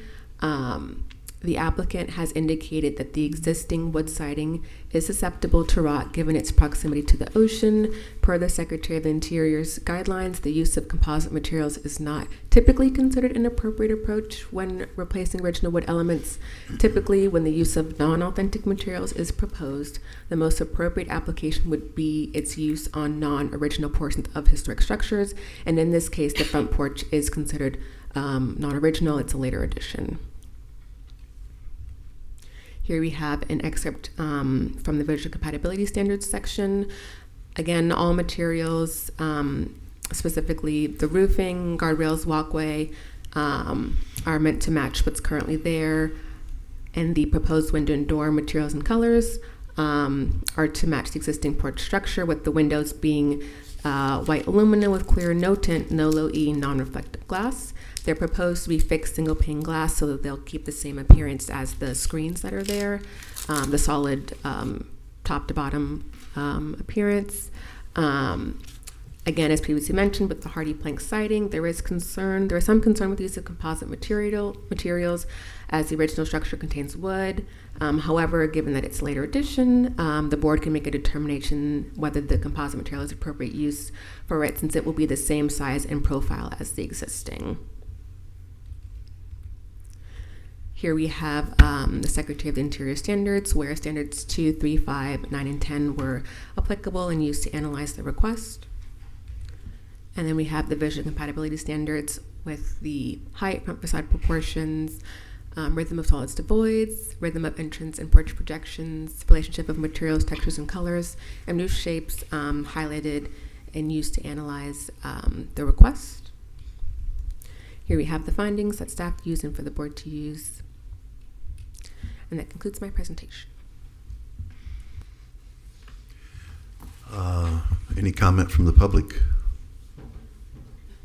Danica, please come forward. Good evening. My name is Danica Sanborn. I'm the Executive Director at Sandaway Discovery Center, 142 South Ocean Boulevard. I just wanted to give a little background on why we decided to do this project, or would like to do this project. We have over 50 rescued animals inside the center. We see about 25,000 visitors, over 6,000 students a year. We teach environmental education, many of which are from Title I schools. And when they come on our porch, it's not a nice beginning to their tour. It's constantly falling apart. The city, unfortunately, has to repair it constantly. One year we took on the burden. We had a hurricane hit and all our screens had blown out, so I found a grant to replace those. The screens alone were $8,000. Within a month, they were all chewed open by squirrels, so that was a lot of money down the drain. All the wood around there rots constantly, is always popping up. There's safety hazards. We've had to replace the doors, I don't know how many times. one day when we were leaving, the door just fell apart, so we just had to wrap ties all around it and hope it held for the night until the next morning when we could get emergency repairs. So this would really help in situations like that, especially when we have hurricanes coming. The city sends out their awesome crew, and for 8 hours in the hot sun, they probably have 8 to 10 people there putting up hurricane shutters that are still falling apart, don't fit, are missing at this point. And they do what they can with rusted materials that we have. But unfortunately, even after 8 hours of putting them all up, they're still compromised by having sections that are missing. So for us, this is really important to keep our building, our staff, our animals safe, and for us to continue business-wise. So, Just a quick question. The building is actually owned by the county, is that correct? correct. So they have approved, we've gotten there. You got there before me, thanks. Thanks. Thank you. Mr. Long.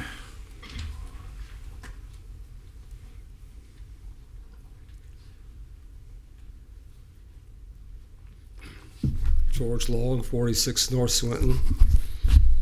Fixed glass windows that look like screen. Is that what you said? I think so.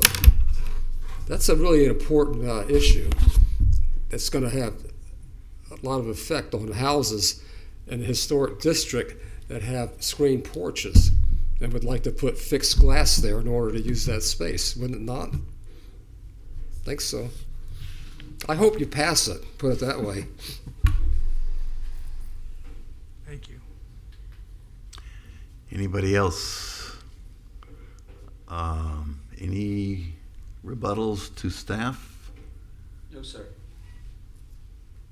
Who's that gentleman you have with you next there? Me? Yeah, who's that? That's my little brother. Your little brother, okay. Staff, any rebuttals? None from staff. To the board. Does our newest member want to start off on this? Sure. I think it'll be a nice way to get more usable space for the center, which you obviously need. I think it's a great idea to improve your entry. You're making the handicap ramp wider, making a better entrance for the center, and I don't have any issues with it. So, short and sweet. There you go. Yeah, I agree. I like the project, but after hearing the testimony, Danica, and the usefulness of it for all the visitors and the issues that you're having, now I'm really for it. So, thank you. Yeah, I agree. I think it's kind of speaks to the craftsmanship of the 30s versus the 80s, but it extends the usefulness and the life of the center and the house itself. There is precedent. This is many years ago, but we approved the enclosure with glass windows from screen porch of over here, Space of Mind now. So that had a screened porch, and that was enclosed with glass, so it became more usable space. I don't have a problem with the hardy plank. I think, we're just one storm away from losing that whole porch as it is, so I'm good with it. Yeah, I'm in full support of this project. I think it's great, and I think it's going to help make the experience of coming in there as a guest way better. So I'm in full support, and I'm glad that most of the vegetation hopefully is not affected by this project. That one photo looks great, all the native flowers in front. So hopefully that can be protected as much as possible and replaced if some of those get damaged. It looked like the ramp started out as sort of one lane and then expands to 2 lane to be, I don't know if that's the right language, lanes, but to match the French doors. Is that correct? That is correct. And that's, again, to Chris's point, saves some of the vegetation along there? Yeah, that won't be an issue. That all will be saved. Okay. And while the older brother is up there, Younger brother. to get it right. For the record, Gary Leopoulos. Gary, I was trying to give you a break. As I understand the explanation, the ramp is not a composite. That's concrete. The ramp itself is concrete. Yeah, the wood rails will be actually replaced when we switch it over, but it's going to be basically what's already there. Okay, and those will be wood? You did not want those as composite? I'd like to, but I've in the past I've heard the board turn that down, so I said, you know what, we'll stick with that. It's only a railing. I look at it like this porch is actually protecting the historic structure. By doing it the right way, I think it's really going to help maintain that building, where the ramp and railings, that can be replaced over time, especially if it does start corroding. It's usually only in certain spots. It's not going to be the whole thing, so I think that's more reasonable. All right. Can you bring up the ramp plan? You got me looking at it in a little bit more detail. I guess on my screen I see it clear. There is a part where the existing concrete walkway meets the proposed new concrete ramp, and then there's the existing brick that gets sort of cut off a little funky. There's a little sliver on, and I don't know if you can do a close-up of where the old ramp meets the new ramp. Is there? Are you referring to like I'll show this you. little? I'll show you. That's what I was referring to. Oh, this might have. Yeah. So Yeah. A little funky little. where this cut ends out. here is where the concrete goes back. This might have just been like we can only like bubble in so well on PowerPoint. Yeah. But then that matches to the width of the French doors.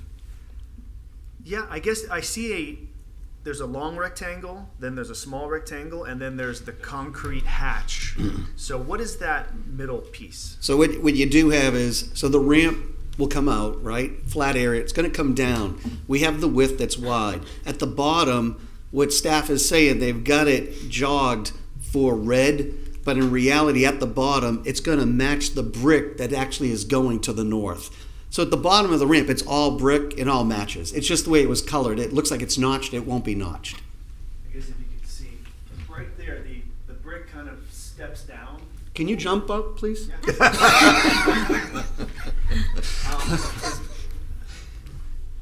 Was there any way to expand that connecting piece and just cut that brick straight?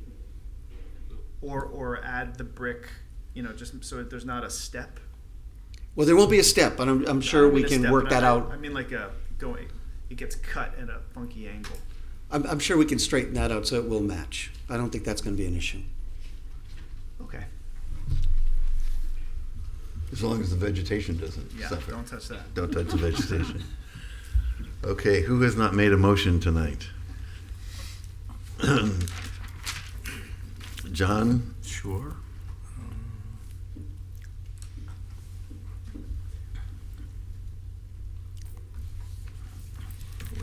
South Ocean, right?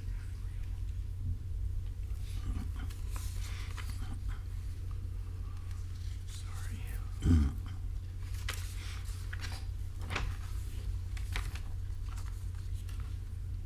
Why don't you go ahead, Jim, if you're ready? I think I can't do that, but Chris can. I can approve. Go ahead. I approve certificate of appropriateness and level 1 site plan modification 2024-145 for the property located at 142 South Ocean Boulevard, individually listed to the local and national registers of historic places by finding that the request and approval thereof is consistent with the comprehensive plan and meets the criteria set forth in the land development regulations. Second. Call the roll. John Miller, Yes. Carol Perez, Yes. John Brewer, Yes. Chris Carpezas, Yes. Peter Dwyer absent, Jim Chard. Yes. Thank you very much. Excellent job.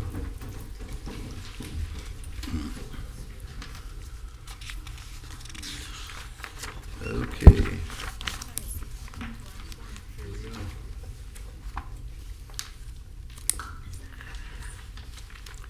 We are now up to E.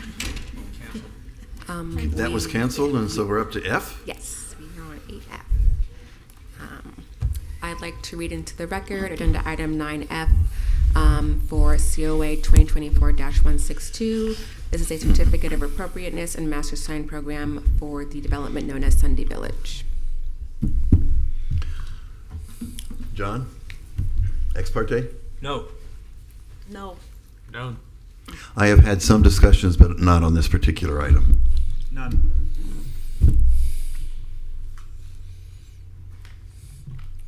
And Mr. Cavelli. Hi. Ready to go? Okay. Mike Cavelli, 1209 South Swinton Avenue. Tonight we're going to talk about the master signage plan for Sunday Village. We're getting near the end. Yay. As you know, Sunday Village is 4 blocks bisected by Swinton Avenue and First Street, basically. Most of the signage that we're going to talk about today is on block 61 because that's where the majority of all the smaller spaces are and need a lot of direction. This is the approved site plan, and color-coded, you can see that there are signs that show historic information, wayfinding, tenant signs, parking signs, regulatory signs, and we'll go through and show you what these signs look like. This will be the fonts that we're going to be using throughout all of the signs within the project.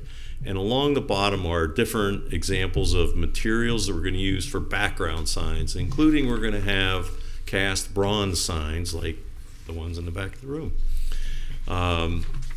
These are the letter colors, and of course the colors of the letters will be different based on what the background color is. And so here's typical of what like the parking garage going into the underground sign will look like. If you look in the upper right-hand corner, that's an example of the way the letters are. They're going to be raised letters off of the face of the sign, and they'll be backlit at night so that they'll be very clear, but not like in your face, like super bright, but they will stand out very clearly, so you'll have the direction of that. On the tenant signs, when we did the building elevations, we worked the sign panels into the architecture at the time we did that, and here you see now with the signs inserted into those panels how it works very nicely for the tenant signs. We're also going to do blade signs, which are hanging off of stanchions off the sides of the building. These are not lighted, but they add a lot of character to the streetscape. As you're walking down, you can look forward and see what's coming up in terms of the tenants in the shops. And on the left is the examples of what those look like. This building has a major tenant in it. This is the frontage on Atlantic Avenue. The company name is Vertical Bridge. They're one of the largest companies that handle communication, like cell towers and different communication devices. They have over 500,000 communication facilities that they own and manage. They're moving their corporate offices to Delray Beach, and they've taken about 40,000 square feet of this building. So it's a major tenant. They'd like to have their name at the top. Nothing really overbearing, just an indication of what their sign is. The letters are only about 20 inches tall, so it isn't that they want to command the signage of the entire building, just to have a nameplate on the building. This was one of the toughest signs we had to deal with in terms of how we did this. The tenants really want some indication of coming from the west to the east of showing who is in the building. We couldn't put a monument sign on the left in this drawing in the landscape area because of FDOT standards. It's Atlantic Avenue. We couldn't put it down in the landscape area in front of the building because it is in the corner clip setback. And so what we did was we created this sign that will actually fit within the railing of that part of the building. It's not a huge sign. Keep in mind it's 3 feet tall, so it's more of a pedestrian oriented sign rather than a sign for cars driving by, but everyone felt it was really essential that you had some kind of an indication coming from the west of what tenants are actually in the center. This is the entry off of Southwest First Avenue into the valet service court that's in behind the building on Atlantic. There was a wall there that was a result of a grade change, so we just wanted to put the project identification sign there. Some of you have seen this blue image on the bottom of the screen when we came in for site plan change for the civic site to change the fountain that is out there. The wall, as you see, the white line in the middle of the blue was shown on the plan, but we just couldn't show the sign at that time for sign approval. So here it is with the sign that's going to be on both sides of that wall in the middle of that fountain at the intersection of Atlantic and Swinton. Same raised letters, same backlit letters.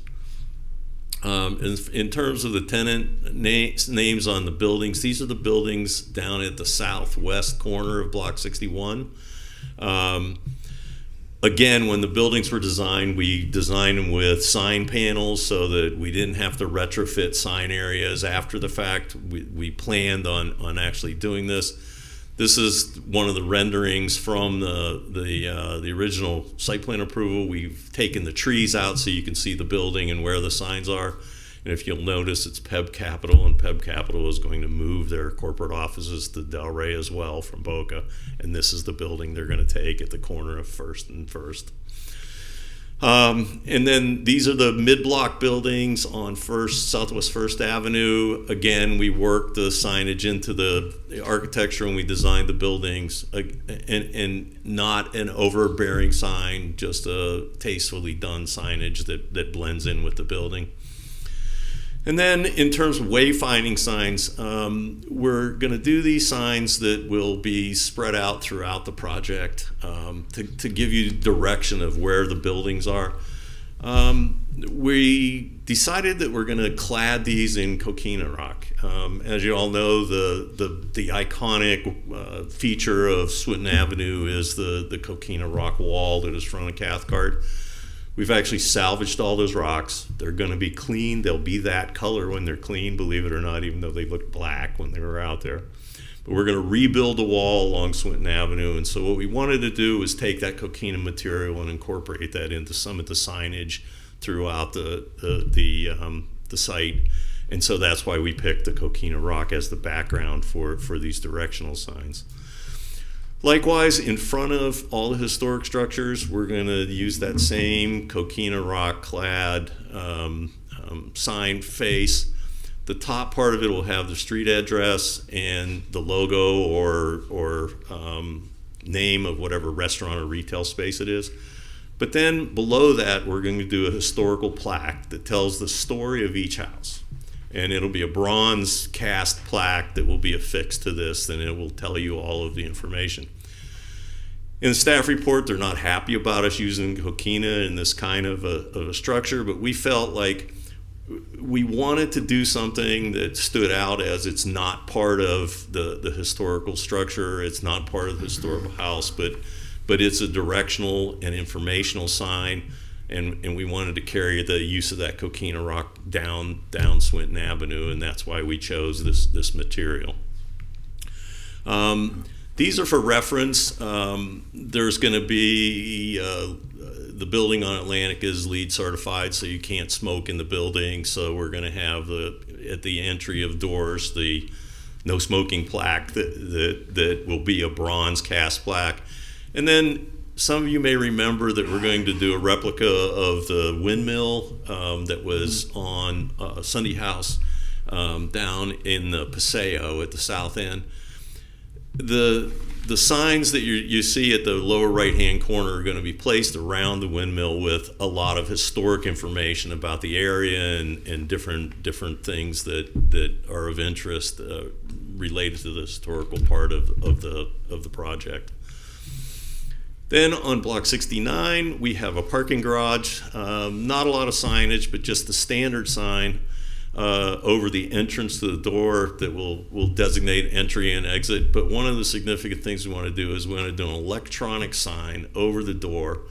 And the thought is that sign will help drivers in terms of if the garage is full, the sign will be able to be changed to say it's at capacity. You know, the goal is to get people parked in their car and not rotating around the block trying to find a parking space.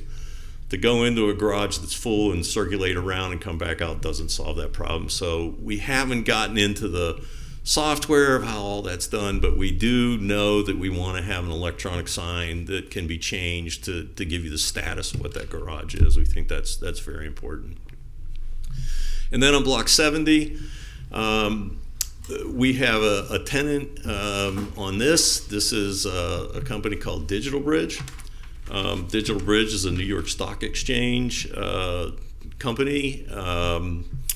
And they are moving their corporate headquarters here from Boca as well. They are a single tenant taking the entire building.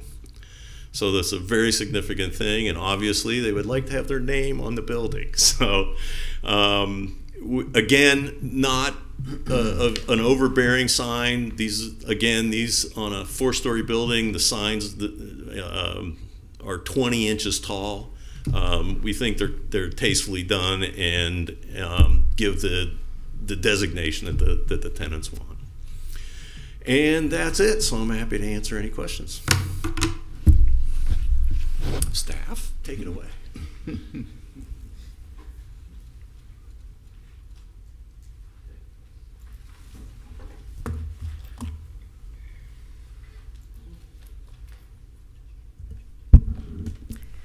Okay, once again, this is for the development known as Sunday Village for a master sign program. Here we have an aerial with the main area for the signage, Block 61, with Atlantic Avenue to the north and South Swinton Avenue to the east. There's extensive background on this property, but yeah, I'm just gonna go to the last couple of modifications. Most recently, there was an HPB approval for a level 3 site plan, COA, landscape plan, architectural elevations, variance and waivers for a change of use and exterior modifications within all 3 blocks, block 61, 69, 70. A temporary relocation was approved by HPB for the existing structure, for an existing structure to be vertically elevated in place for a new stem wall foundation. And then most recently in May of this year, there were landscape modifications and hardscape modifications approved for the fountain/water feature located in the Civic Plaza, located between buildings 1 and 2. The subject request includes 20 freestanding signs, at least 21 projecting signs, 9 directional signs, 2 directory signs, 9 historic signs, at least 32 nameplates, 18 wall signs, and at least 12 instructional signs for the overall development. As mentioned, the program incorporates 2 different font types between those classified as historic signage and those not. And then the color material palette includes cast bronze, flower white colors with coquina / coralina stone, stucco, and vinyl materials. So I'm going to go through the different types of signage proposed on the site. So I'm going to go through the wall signage first. Here we have, I'm just going to kind of click through the images so you can see the different types of fonts and their locations on the property. So here we have one wall sign here. A wall signs for Double Knot in Barcelona. All of these are to be backlit, as you can see there on the top right, what that would look like. Vertical bridge, as mentioned in the applicant's presentation.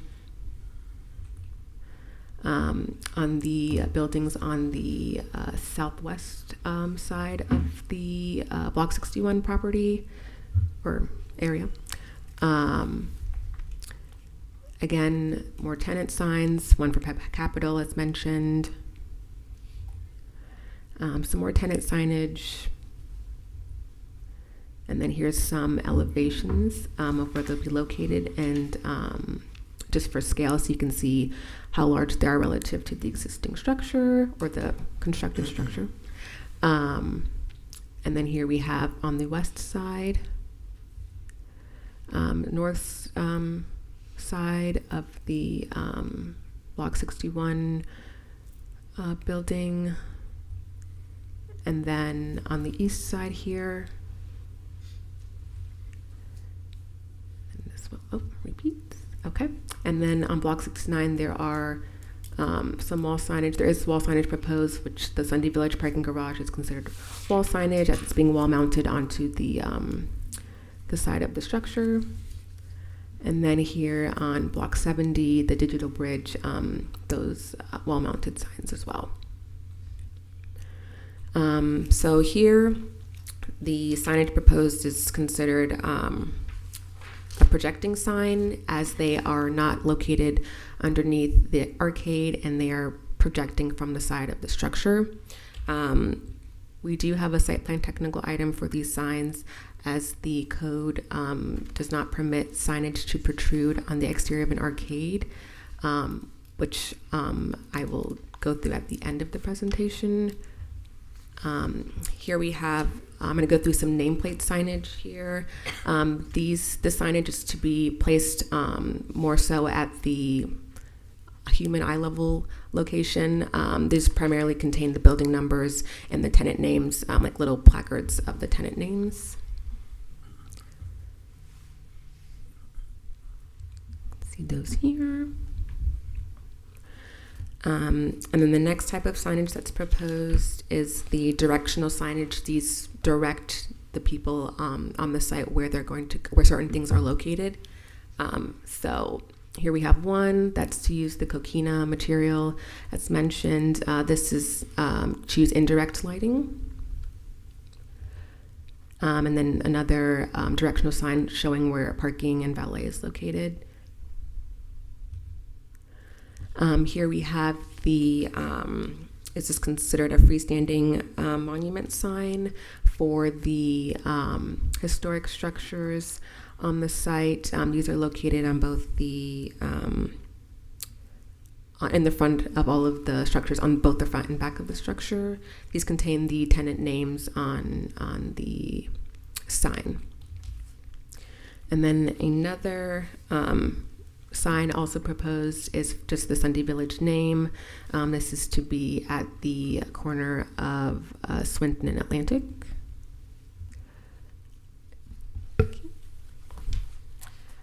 Here we have a freestanding sign. This is for historic signage purposes. This is meant to contain information regarding the site itself and any of the historic elements that exist and are part of the structures, the site story. Then we have directory signs. These indicate what specifically is located where you are, so they'll include like what retail or tenant is actually in that area. So this is one here.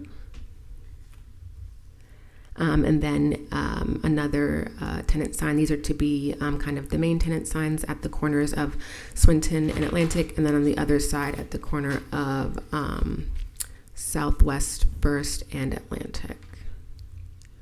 And then we have parking.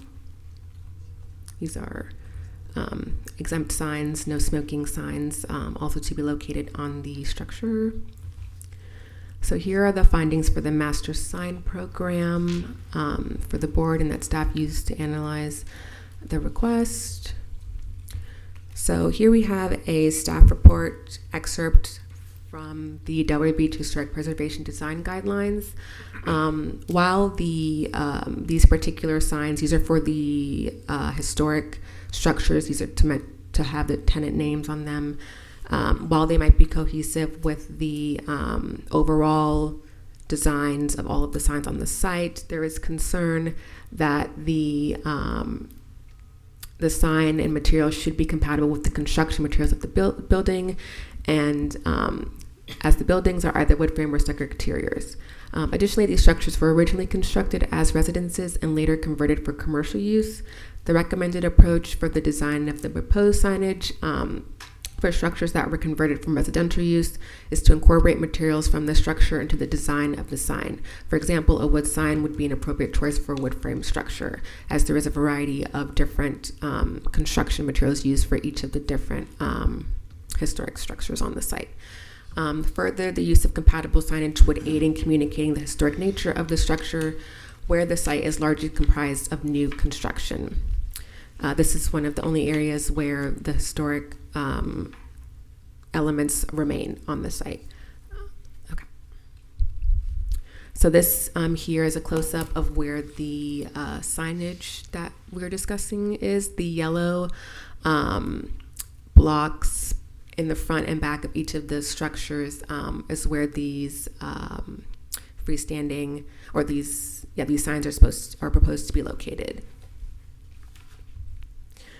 So we've just given some examples of some signage that's utilizing the guidelines and the Secretary of Interior's in terms of it being compatible with the construction and the architectural styles of the structures. One here as well, and here as well, where you can see some of the elements, how they've changed between each of the different styles. Here is an excerpt from the visual compatibility standards. As mentioned, the signage proposed adjacent to the historic structures include the use of stone monument signs where the historic structures are wood frame with wood siding or stucco exteriors. The proposed signs represent the introduction of a different architectural style and material which may not be considered appropriate for the frame vernacular and bungalow architectural styles of the historic structures. Compliance with this standard can be made by utilizing signage with styles with appropriate materials to be visually compatible with the style of the historic structures. Another concern here, we have an excerpt from the staff report regarding the Delaware Beach Historic Preservation Design Guidelines, and these are the tenant signs that are to be located at the corners along Atlantic Avenue.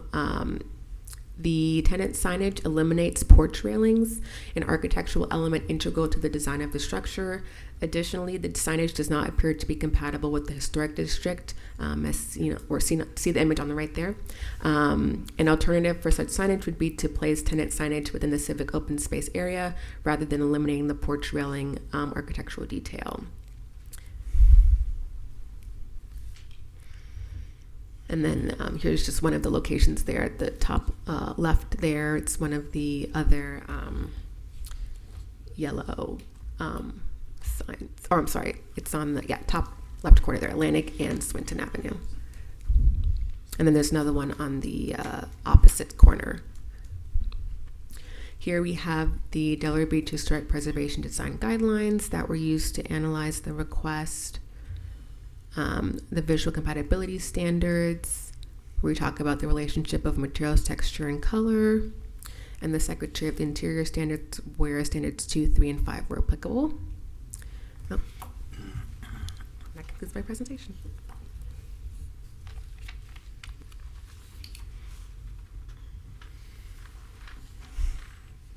I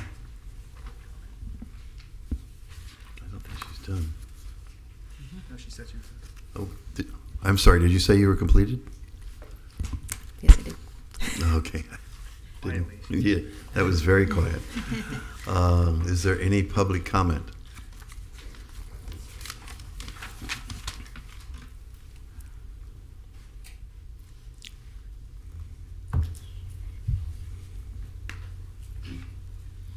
George Long, 46 North Swinton. I'm not an expert on aesthetics, but most of the slides look pretty good. And then we're referring to vernacular. No, that block is not very vernacular to me. I mean, it doesn't look like the village from the distance, so I wouldn't expect all the signs to be, pardon me, I wouldn't expect the signs to all kind of be totally looking like the late 19th century, put it that way. So, thank you, sir. It's up to you. Whatever you do, I'm good with it. Thanks, George.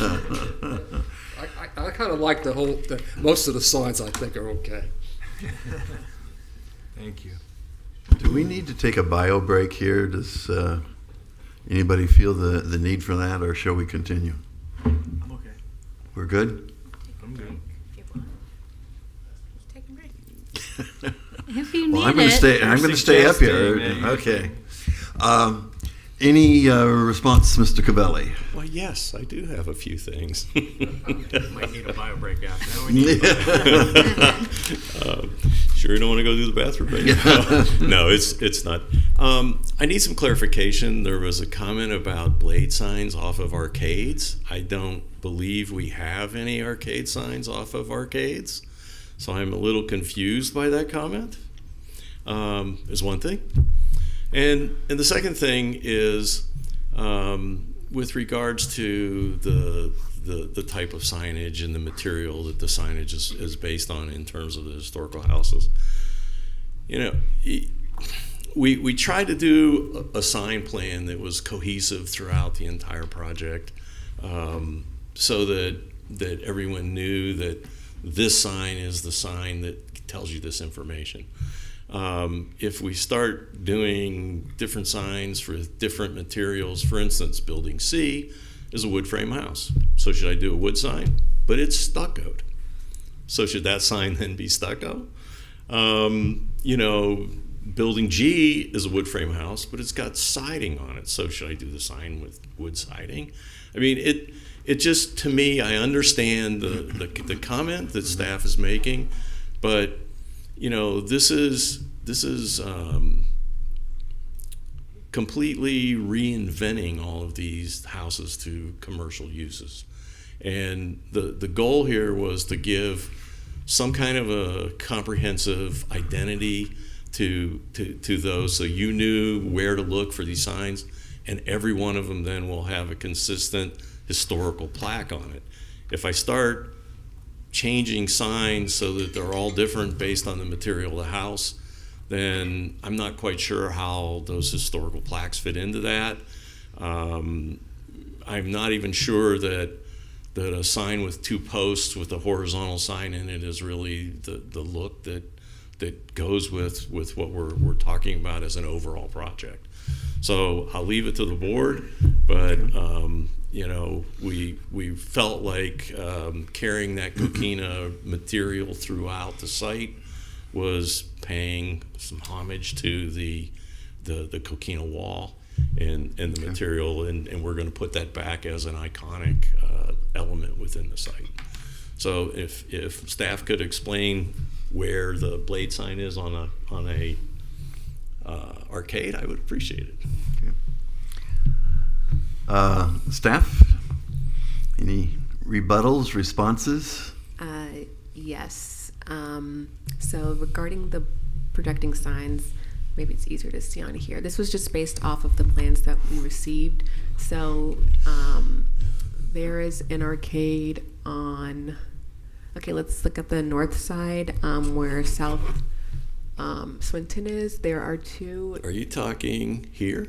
Yeah, up there. No, up like there's some on the east and there's some on the north, but we can. Like here or here? Yeah, see their T. Those are not arcades. Where the posts are, the columns are. We had a waiver approved to put those in as porches. So I would argue that we're within the parameters of code, and they are not arcades, and the blade signs are in conformity.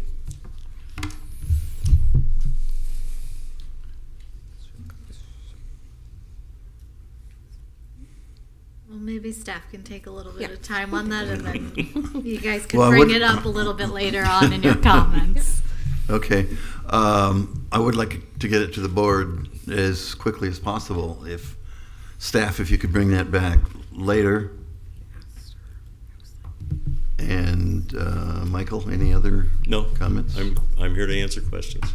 Okay. Does staff have any other rebuttal or cross-examination besides what's been? Okay.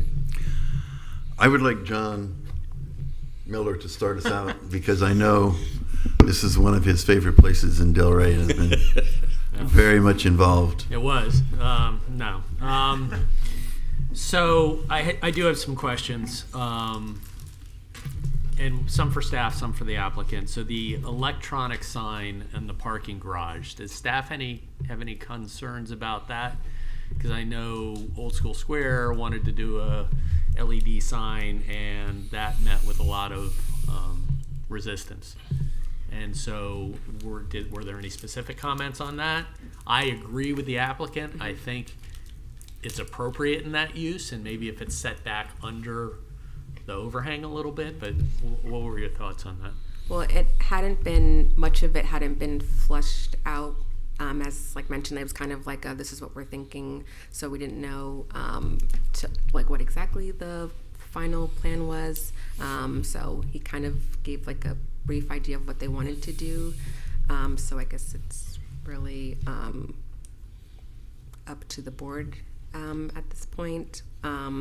We didn't necessarily state any concerns because the master sign program's kind of all encompassing of everything, so it's could we maybe put that image back up there, because it looked like as you go into the garage it was kind of underneath the overhang and set back a little bit, in which case it's not prominent but it conveys information, which I'm totally okay with. There we go. Is that it on the lower right? Here, it's basically, let's see how good I am with this, right in there. And it's the black rectangle that's under the main sign. The main sign is up there. That's still a pretty good sized sign. Is that 32 by 106? So, Yeah. yeah. Bottom right. Your eyes are better than mine. Yeah, so 9 feet roughly by almost 3 feet. What exactly, I mean, is that going to be like scrolling letters? It's just going to have a number? Is it, I mean, that's a pretty big sign, 9 feet long for numbers on it. You know, we've looked at different kinds of systems, and it could be a very simple system that just says the garage is full, or the garage is closed, or, you know, there's space available, or something like that. There is software out there that keeps track of license plates and that go in and go out, and they tell you, you know, there's 42 spaces left. You know, I don't know how far we're going to go with it, but the thought is that some indication of really the main thing is if it's full, and I think that's like a really key thing to stop a lot of the, you know, around the block kind of thing, where people just know that they're not going to go in that garage, drive all the way up to the top floor and find nothing and come all the way back down. They just pass it and go to Federspiel Garage or somewhere else. So we felt it was important to, you know, we also have another garage on First Avenue. So we thought it was important that some way you can tell the public that garage is full, you know, in the evenings. I'm just concerned about the question is the scale, the size of it, because you see that other example of a sign there where it obviously has a lot more verbiage on there being used for other things. So if that's my concern, that you're going to have mission creep here, and you're going to have other messages up on there, and the sign is large enough so it would obviously accommodate that. But secondly, it says up there east elevation. Right. Isn't that No. Where is that on the east? The main entry to the garage is facing you're east. block 69. I'm sorry. Yes, I'm looking at. I'm thinking. No. This is block 69, south of Federspiel Garage. All right, that's still big over there. But anyway, I have other concerns. We'll see what the board wants to say. So, as far as the tenant names, you have a very clean font here. Is there going to be any concern that whoever moves in there is going to want their own font? Like you use Avalon here as an example, but you're not going to allow any leeway there. No, so we're trying to keep all the signage consistent throughout. You know, when we designed the sign panels in the architecture, when we did it, we thought of it way back then, and you kind of avoid you know, well, I have a yellow and green and blue logo and I want to have that. If somebody wants to do that, I guess they can go fight it out with the board, but we're not really going to allow that, right? I mean, we're basically going to control the signage so it's all consistent. We think that keeps it more of an upscale project when you don't have this mishmash of different signage. So the Sunday Village sign will have a different font, though, right? Yeah, Your logo. the project logo identification signs have their own, but everything else in terms of tenant signs and all that Including will be a Vertical consistent Bridge font. and Font, yes. The other people, they're Yes. not going to have their own Correct. font. Okay. It seems like Vertical Bridge though is lowercase. Everything else is uppercase. I think that's the way they're. I think that's the way they're written.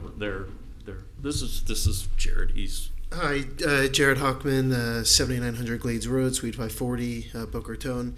So Vertical Bridge, they do want their font. It is a trademarked font, and so that was the request. I believe in the code, if they are trademarked, they can receive the approval for it. But otherwise, just as far as consistency goes without the entire project, it's very important to us that all the signage is bronze and conforming to the overall design. But if a tenant does have a national trademark, then that could be approved. And so it is the request of Vertical Bridge if they could have their font. What about the other one? So all other signage. Well, there's somebody else that was taking a large. Sorry, So PEB, right? Yeah. So They're gonna have their PEB. own. We're gonna stick with the Century Gothic, one of the approved ones. Barcelona Wine Bar. They also do have a trademark. They did request it. So, it's all in the bronze color. I don't have a but, problem with it. Yeah. I just But it's want to know what we're voting on, right? but the fonts are very similar. Yeah. They're not like a script font. Oh, sorry. So the image of using Avalon was based on the request to show the board what a daytime and a nighttime version would be. I get that. And Yeah. so that's why we pretty much put that everywhere, so you could see a 3D letter, daytime versus nighttime. But so the Barcelona on here is not accurate. This will change. So Barcelona was shown like this. Barcelona's aware that this is what we're getting approved. Barcelona at the last hour also did request if they have a national trademark, could they receive their approval? We did say that we would bring it before the board for discussion. I think they'd have to come back. That's news to me. With an actual example of it at some point, but I mean that's what up to staff. But I don't think they can approve it without seeing it. Okay. I got a couple other questions. Just one other. Yeah, sure. Could we bring our presentation up? I have a question to staff quickly. Do we approve every single sign of every single tenant we look at? So what this allows you to do when you have a master sign plan like this, it allows them to kind of exchange tenants so that that sign is now approved. So if you were just going by the land development regulations, you maybe would have only 2 storefront signs on one building, or I'm just using examples. I'm not stating the actual land development regulations. But once you get a master plan approval for the full site, then they've kind of designated the spots that are now kind of regulate them at this point. So unless they change, they want to add an additional sign, or they want to change the font, or they want to change the size of any of their signs, they can kind of interchange tenants that move into those locations with their new sign, but it just has to be the same master sign approval that you guys have already approved. And that can be done administratively. That can be done, administratively. What about logos, Michael? Just quickly, there's the font that Barcelona is using. So as you see, again, it's very similar to the standard font we're using. It's a very slight departure. Same color letters, same backlit letters, everything. We don't try not to have this big departure of what the look is. Is this something that staff has seen at this point? It was after we had it was briefly shown to us, but we didn't have time to incorporate it into the staff report because it was after everything. But they did mention wanting to discuss with the board the signage. Okay. Is it something that you guys would, if they were comfortable with it, they could move forward with that, or you would like to see that back to you guys before?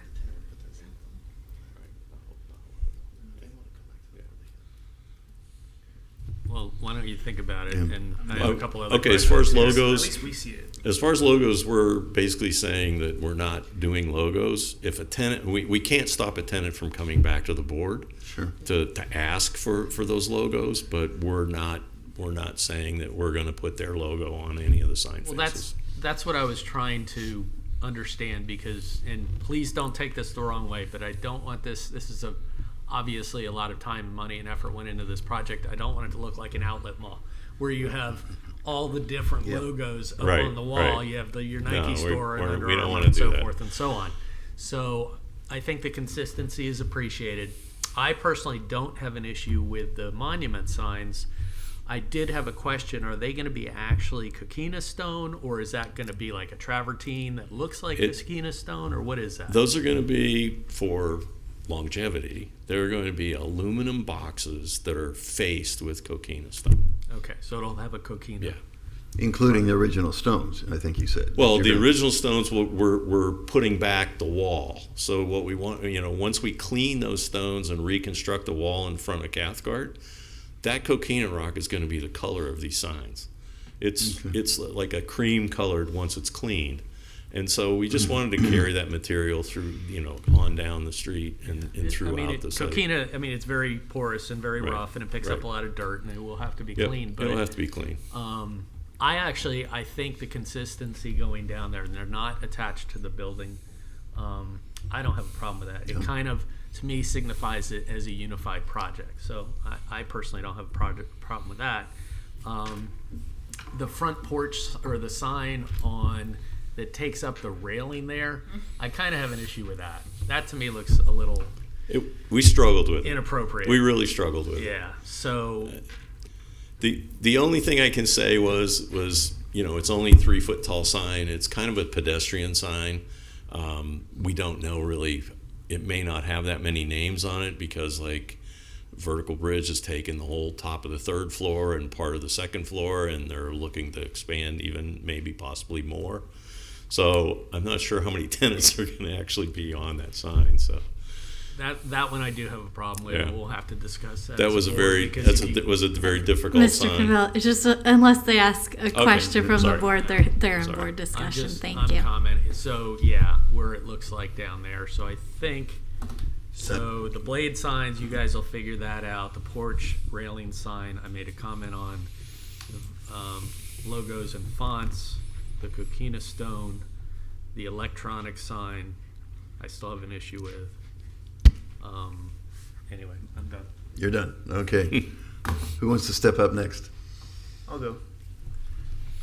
I also don't love the railing sign that's being proposed. I don't think I'd be in favor of what's being shown. It doesn't even seem like it's been thought out completely. It almost is like just a Photoshop sticker on the rendering that I'm seeing on my screen. I think the railing should be there, and there should be some other thoughts of how to show signage in different ways. It could still be on the railing, but I think you need to see the railing there. It could be some sort of, plaques or whatever it may be. There's also a large column I'm seeing in that space, so maybe there could be a plaque on the wall. I'm just giving suggestions of other thoughts, because what I'm seeing here is just it's too solid, I think. So some opacity, and the photo there is great. When you just cover it up, it feels like it's odd. It doesn't work. So that's one. Everything else is great. I really love the look. It's consistent. It's thoughtful. It's sleek. I don't mind the Barcelona font because it's still a very modern look. So all that is great. I think it's actually having seen these elevations before, when you see the signs on it, it really brings life to the space, which is great. So I'm even like being able to project myself in these areas. So I like that. Or I don't like it. I think it's appropriate. The monumental coquina signs, I also think fits with just a standardizing of signage around the property. Monumental stone like this is a very nice element to bring to a project. So especially with the history of having a coquina wall there, I think that's fine. I have no issue with that.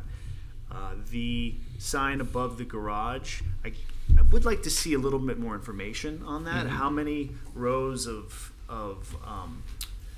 words, and maybe a little bit more on that. Yeah. So I don't know if that's a conditional sort of approval type of thing, but the railing and the garage sign are the only areas where I think I'm not there yet. Do you have a problem with the size of the sign? It's hard to tell. I'd like to see some letters in the rendering of it. Overall, no. I don't think the sign is too large. But if the letters are huge on it, then it could be an issue. Well, if it's LED, they can do anything they want with it. Well, if it's a TV, they can show a sporting event, right? So, is it an LED TV or is it just? Well, if text? you look at this, sign over, or this plaque over here with all the pictures, right? It's roughly the same height but half the size of that. So that's big. It's big. So you don't need that much room. Fort Lauderdale Airport doesn't have signs that big telling you how many spots there are. So that's the concern, is that could be repurposed to something else. That would We be do have the precedent of the old school square garage, because it essentially provides that information, and I think that's a smaller scale. If I may, the goal is to get some kind of an electronic indication of the status of the garage, as if it's closed or if there's spaces and things like that. We can work out the size of that. We have no objection to making it smaller or whatever, and honestly, we just wanted to get that into the package.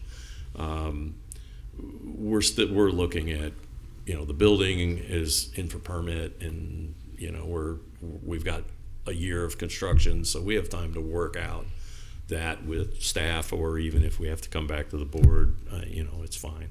Okay. But would like to have the knowledge that we can get an electronic sign approved.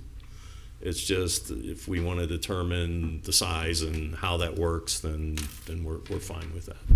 Chris, anything else? That's it. All right. You don't have a list like John's? It's all up here. better man than I am. Yeah.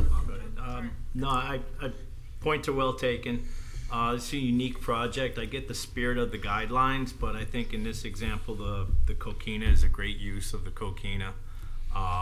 It brings the other elements into this element. I think that they're elegant and unique. And then as far as the people that are asking for their trademark, quote unquote, up there with their fonts, I think that's fine. It's compatible with the other fonts, not garish at all. And the only point I want to make on the garage, if you guys are willing to scale that down potentially, but I would like it noted that it's not on the main view. It's not what people are going to be seeing when they're coming in off of I-95. It's something that's on the side, which is a little darker. It might need to have some size to it.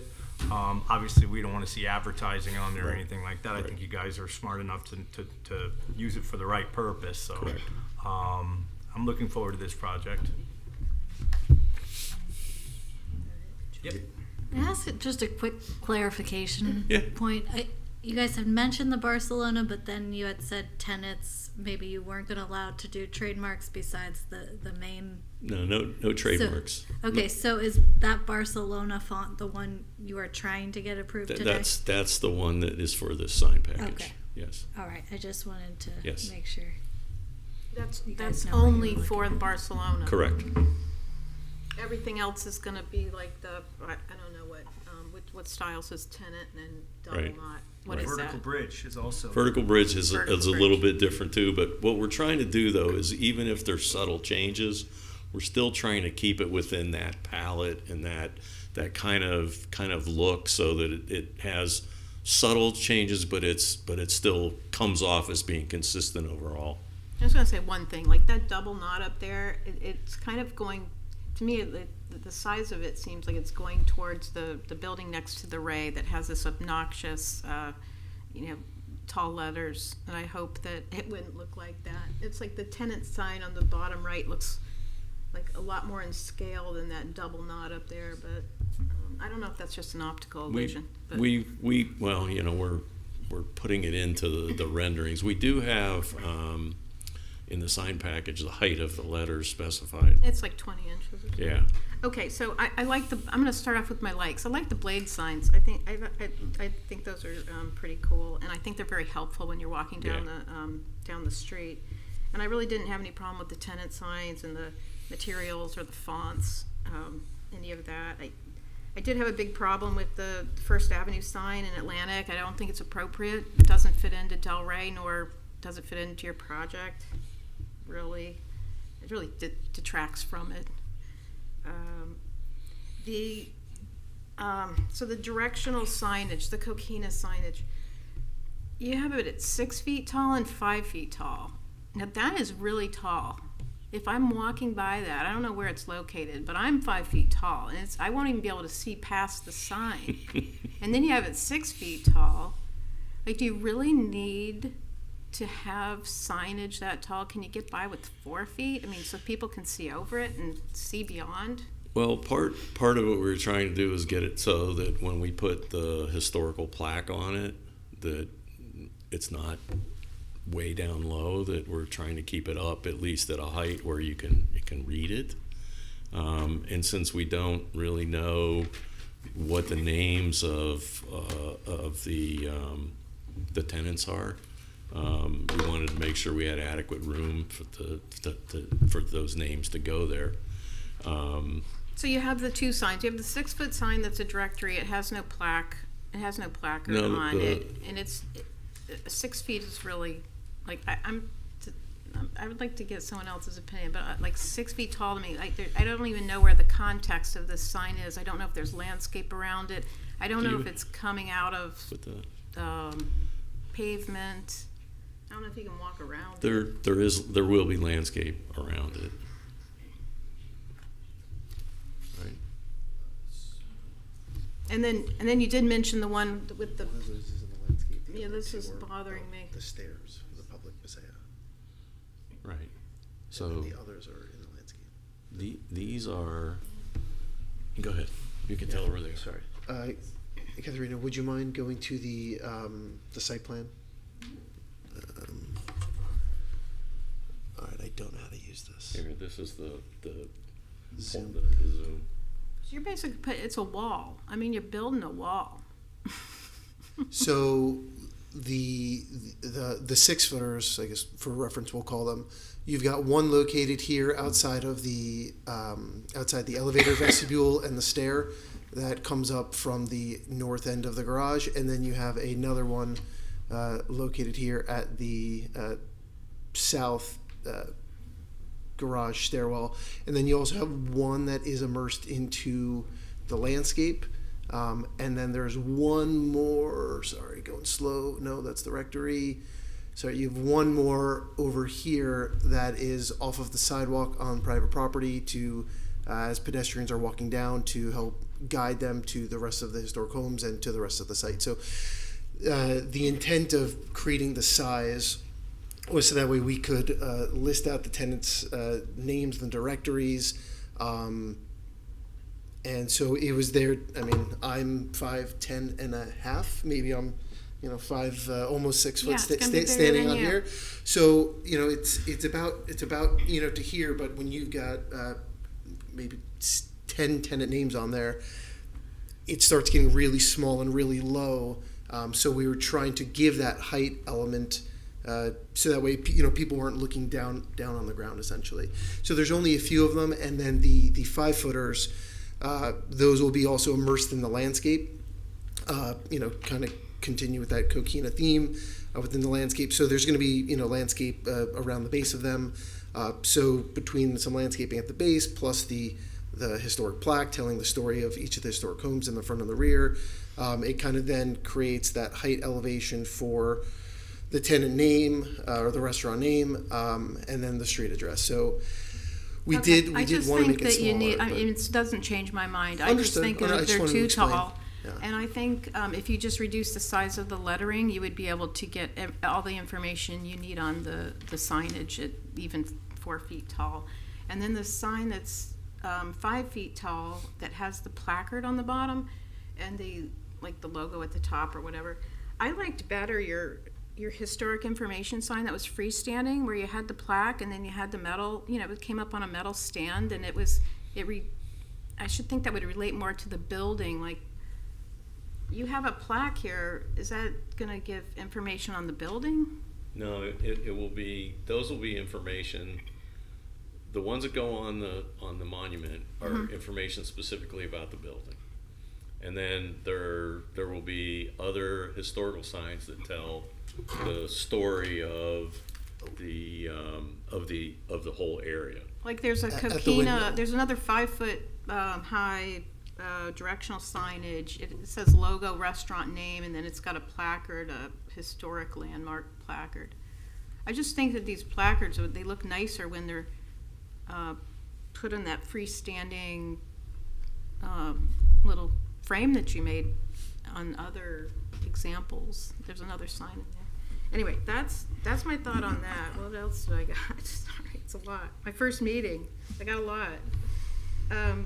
The garage thing, at PBI, they got a little, I feel the same way with about everybody, but, they have a little number system, and you learn it.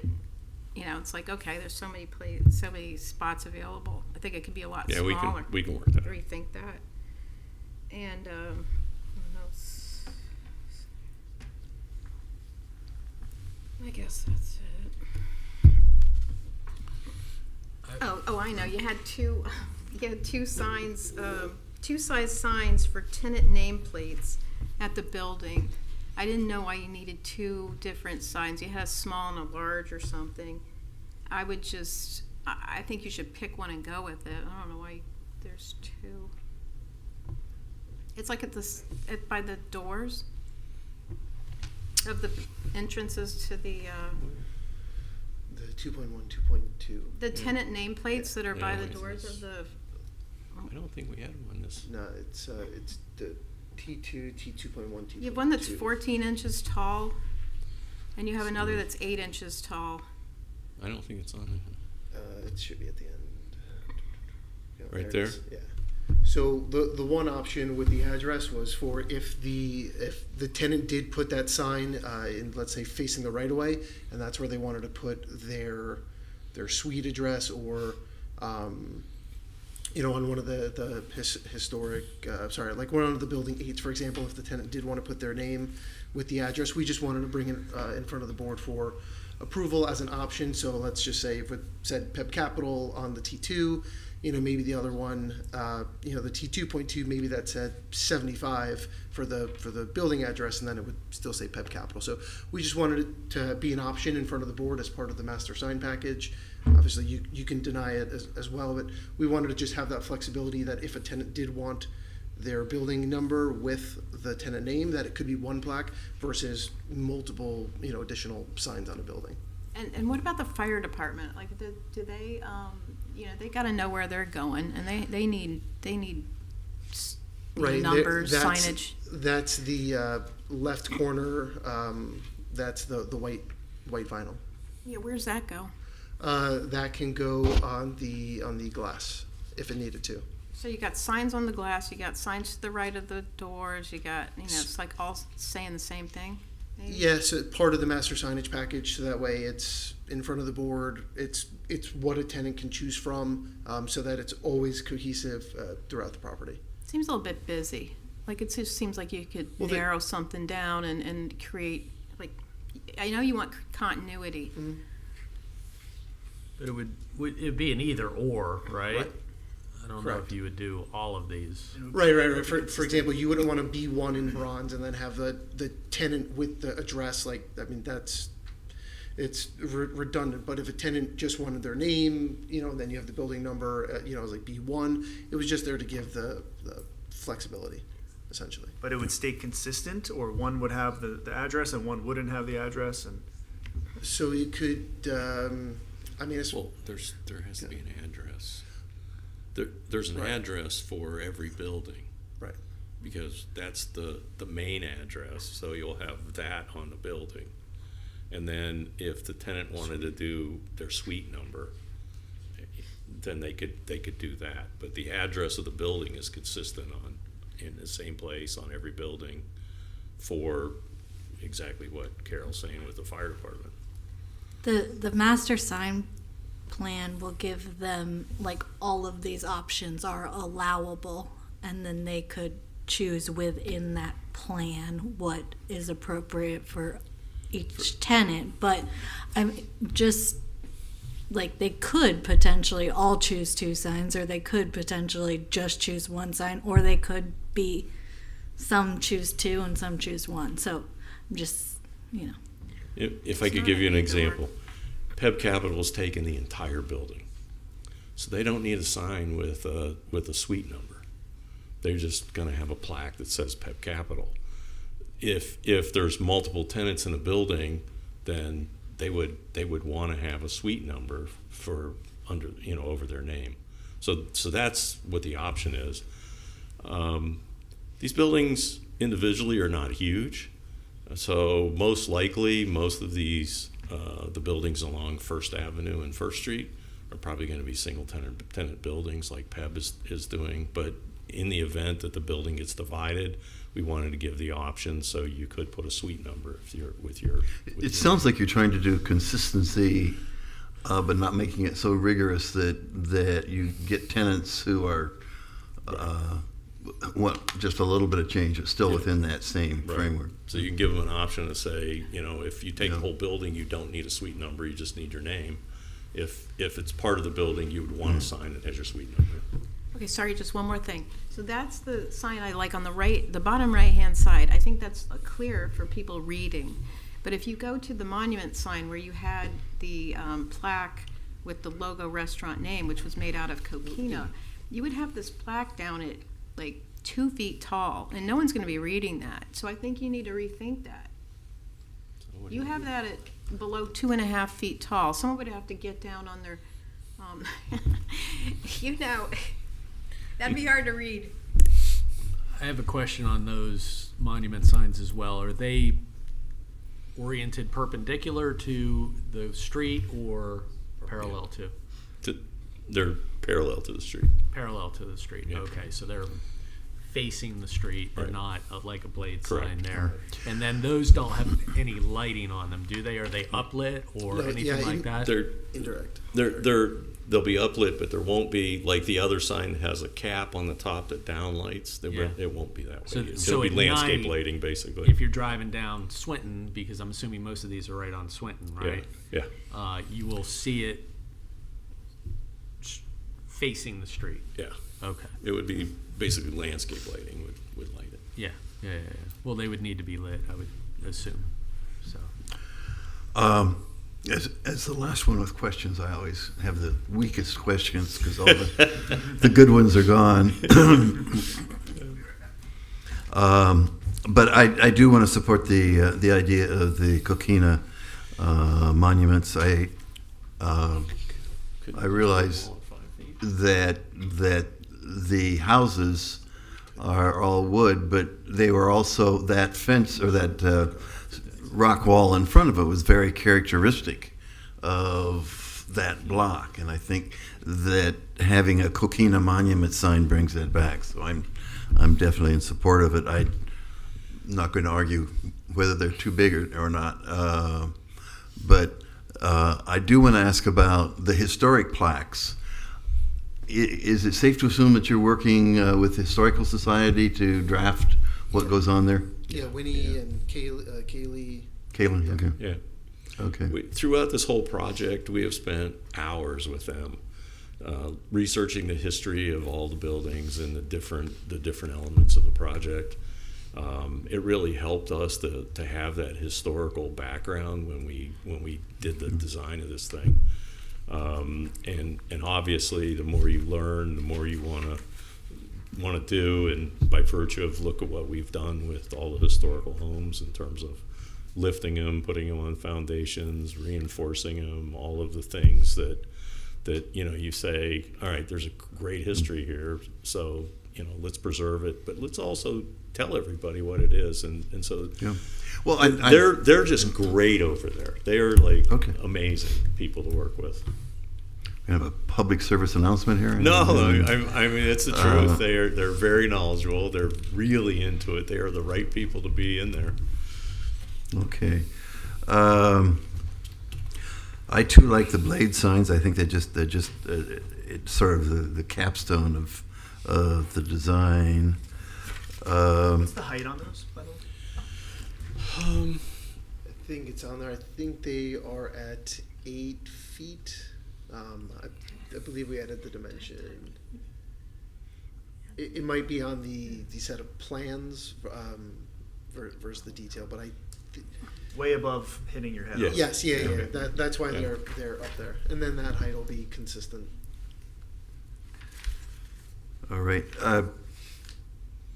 I did have some concern. I guess this is more to staff. That on page 19, it was talking about. I believe what it's saying is that once the plan is approved,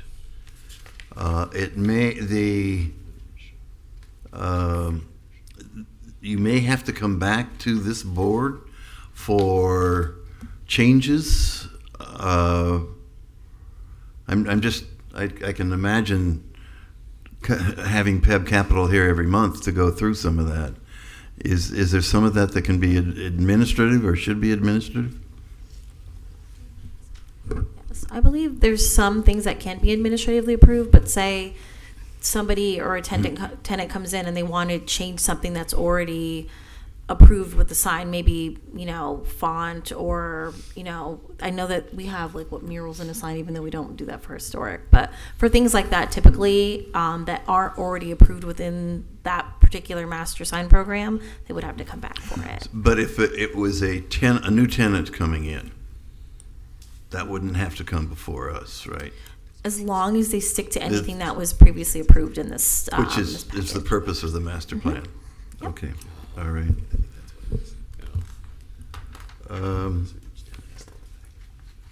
I think that's all I had. As I say, all the railing. If they can come up with a better approach to that. I have a great approach. We'll junk it. We'll just take it out. How's that for an approach? We struggled with it ourselves. Okay, so it's gone. It's gone. All right. Anything else? I do. I think Carol made some great points that made me think a little bit more about the historical landmark signs that are so low, and I was thinking about consistency. And I do also like the sign that tilts backward. I think that is a landmark of, I'm supposed to sit here and read it easily. When you have that landmark sign so low on that big monument, I don't think many people are going to stop and read it. And the consistency of having the other type of sign around the property, I think will be moments where people can sit around and read it all together. I would love to see those historical signs from the stone wall put on those around the property. And I'm not so concerned with some 6 foot height, but 6 foot to 5 foot is not a big difference. Maybe some of those could be lower signs that don't have the plaque if they do eventually get changed to I would just be concerned about clutter. Yeah, I get that too. Pedestrian level. But it's no one's going to read it when those plaques are so low. I hear you. Right, so that I'd love to have more people read those signs, and that's sort of why I'm going for that purpose, more people reading it, and consistency in how you present that historical information on the plaques. Are those going to be the same size, like that plaque versus the one that's on the monolith? Or are those different? You mean as sizes? far as height and width? Yeah, just they're like that big. Something What's like this that. one? This one's 17 inches. Would the other one also be 17? The I one think that's it on the. is it?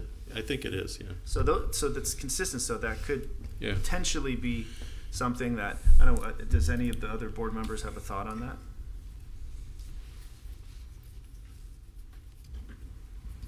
I mean, I see what you're saying. I think you're going to have then 2 signs in front of every one of those historic homes.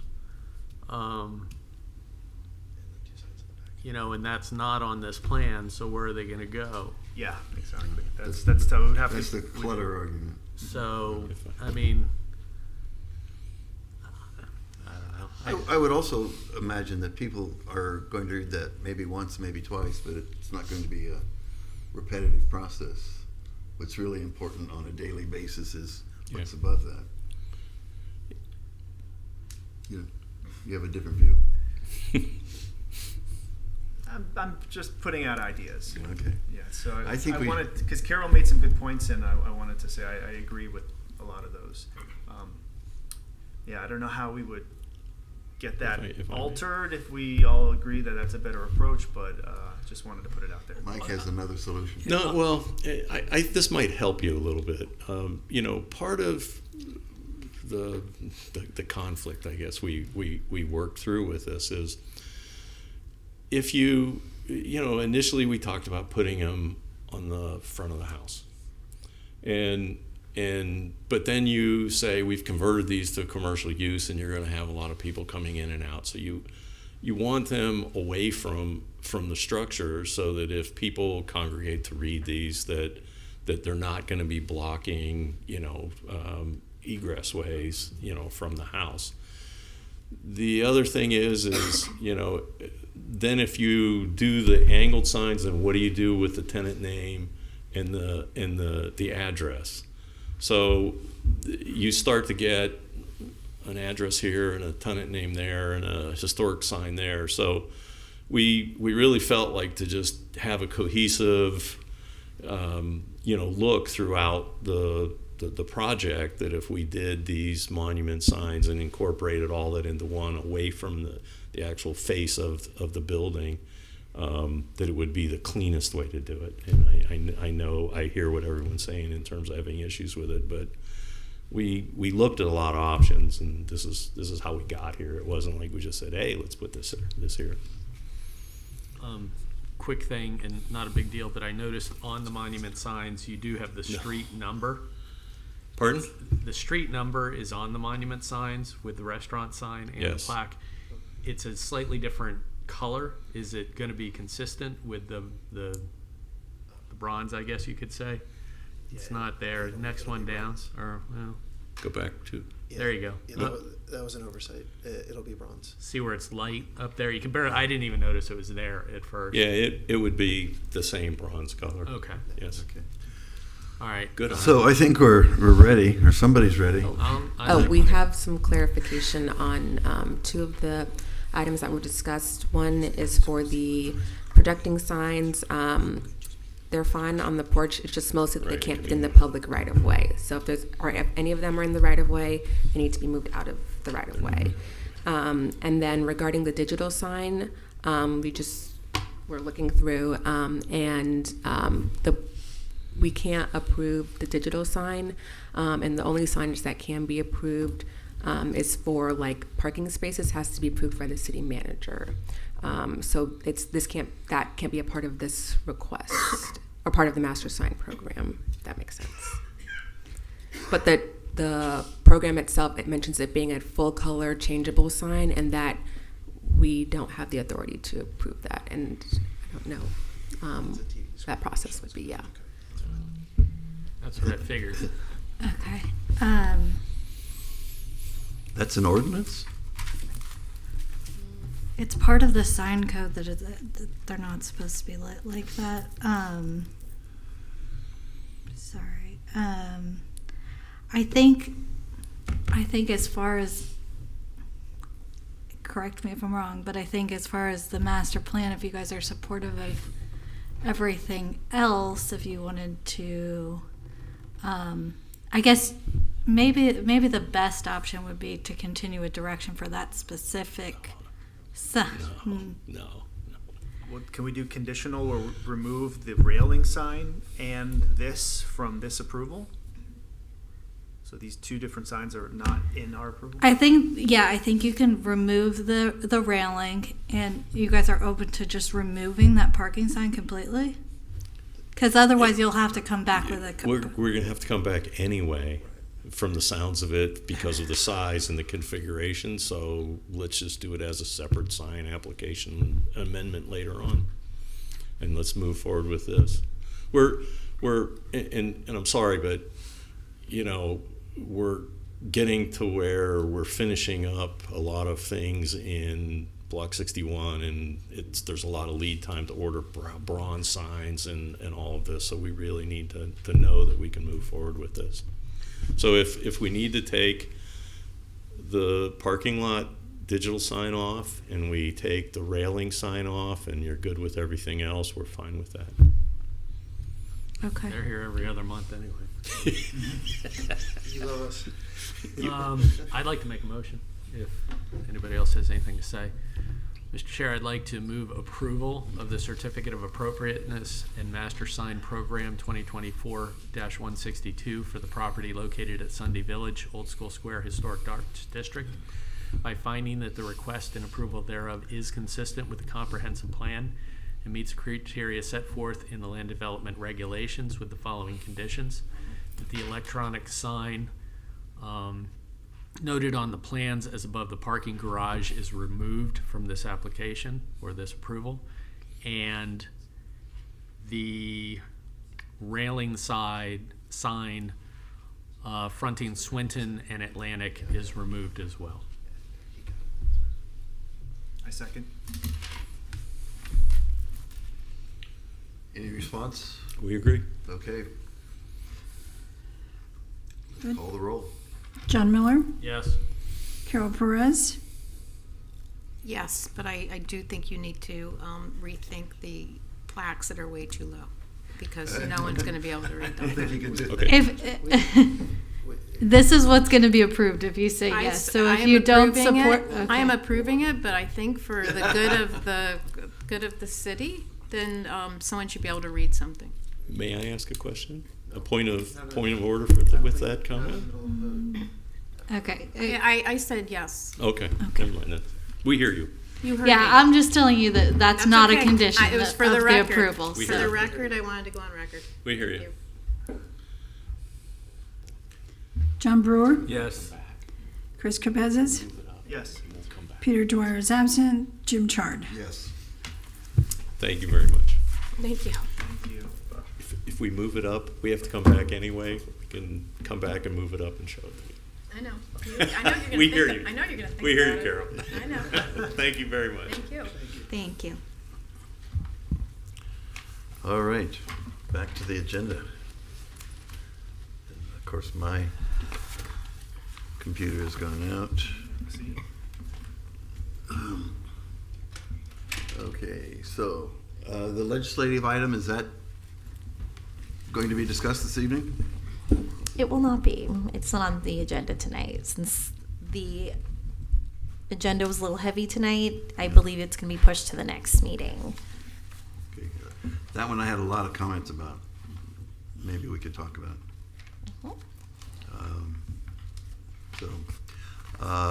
Anything else on that?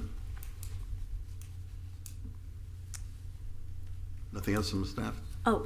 Staff comments. I did want to report, I know Michelle Hoyland has mentioned that we've had a cemetery resource survey in the works for the last few months. As of Friday, it has been completed and it's been sent to the state. So along with the report, there will also be a GIS map that'll be tied to it that will kind of point out, the different gravestones and a little bit of the history of the project. So it's kind of exciting. Is there going to be a list of everybody that's there and where they're located at some point? Or? I believe so. Yes, I believe that's part of the GIS part. And for the most part, there's I'm trying to think what it's called, documentation of all the markers that were surveyed. It was a 2,000 page document, and it photographed all the headstones. So a lot of good information that they've gathered from And that. does that include the African American remains Mm-hmm. that were moved? Yep.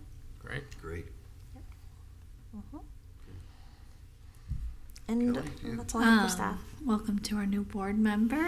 Thank you. I know you're a seasoned board member, but if you ever have any questions, you're always welcome to call our office and ask for me, and happy to help you. And anybody else, please. Good job tonight, guys. John. Are we on board member comments? Yes. Okay, I have a quick question. Corner of Lake Ida and Second, that one that it's been back, is that coming ever back before us? Or where they made a bunch of changes, they didn't get approval, they honestly went directly against the board? Oh, I know which one you're talking about. Mhm. Okay. Oh. That's a great question. There's been some discussion. I don't know if code has gone out, but yeah, there's been some discussion at the higher level on how that's happening. I do know that they had, we did have a couple pre-application meetings with them, but so far, nothing's They really basically did come whatever from they that. wanted to do. Yeah, unfortunately. How does that happen? How does Well, they have tenants in there. They put it out How for does code rent. enforcement Everybody's not moved go in, and so they stop got either they got a CO or they crazy. didn't. It's crazy. Well, they do have permits that were not yet approved, so we do have some things on hold for them. The use is already existing, but any other additional changes that they were proposing have not gone through yet, so they haven't even really put the applications in for. But whatever the existing use is, I believe that they can continue that same use unless they're going to change it and modify the interior and the exterior to change the actual use. So. Okay. All right. So let Mr. Michelle, we haven't forgotten about. Oh, we haven't either. Do you want to bring in the Triangle Park and the historic? Mr. Brewer, Nothing. our newest member. Nothing. It's been a pleasure to have you here. That's Jumping great. right in with both Yeah. feet. Thank you very much. Chris? No. I do want to bring up the issue that we have been discussing for a couple of years, and it always seems to be the bottom of the agenda and left off, and that is the idea of proceeding again up through staff level to the city manager and to the city commission about historical preservation of the natural environment. And the 2 meetings ago, we agreed that Michelle and I were going to sit down and write up something that the board can approve and then send on up through the ranks. I would like to make sure that happens, in part because when the tree presentation was made about a month ago to the city commission, and Thea made a big point of the fact that we were moving forward on that, which we aren't, and I think we need to. So I don't know where that leaves it, but I would like to see it back on the agenda. Okay. Closer to the top next time. Okay. We will follow up with Michelle Whalen and Thea and see where that is in the process. I do remember a few months back you were drafting something with Michelle Whalen, so we'll get a follow-up and hopefully get a report back on that for the next agenda. Okay, and it would be good to get all of the backup work we've done on that to our new member. Okay. I could send it to her, but I think it's probably more appropriate that you do it. Michelle Whalen also wanted to know that she'll connect with you next week to set a time to craft the memorandum. All right. Mm-hmm. So, shall we call it a night? All right, adjourned. All right. gonna steal one of your sandwiches. Should we get a selfie with the new member? Sure. She's like, no, I gotta go. Bye, John. Chris wants to take a picture of all of us. Taking that.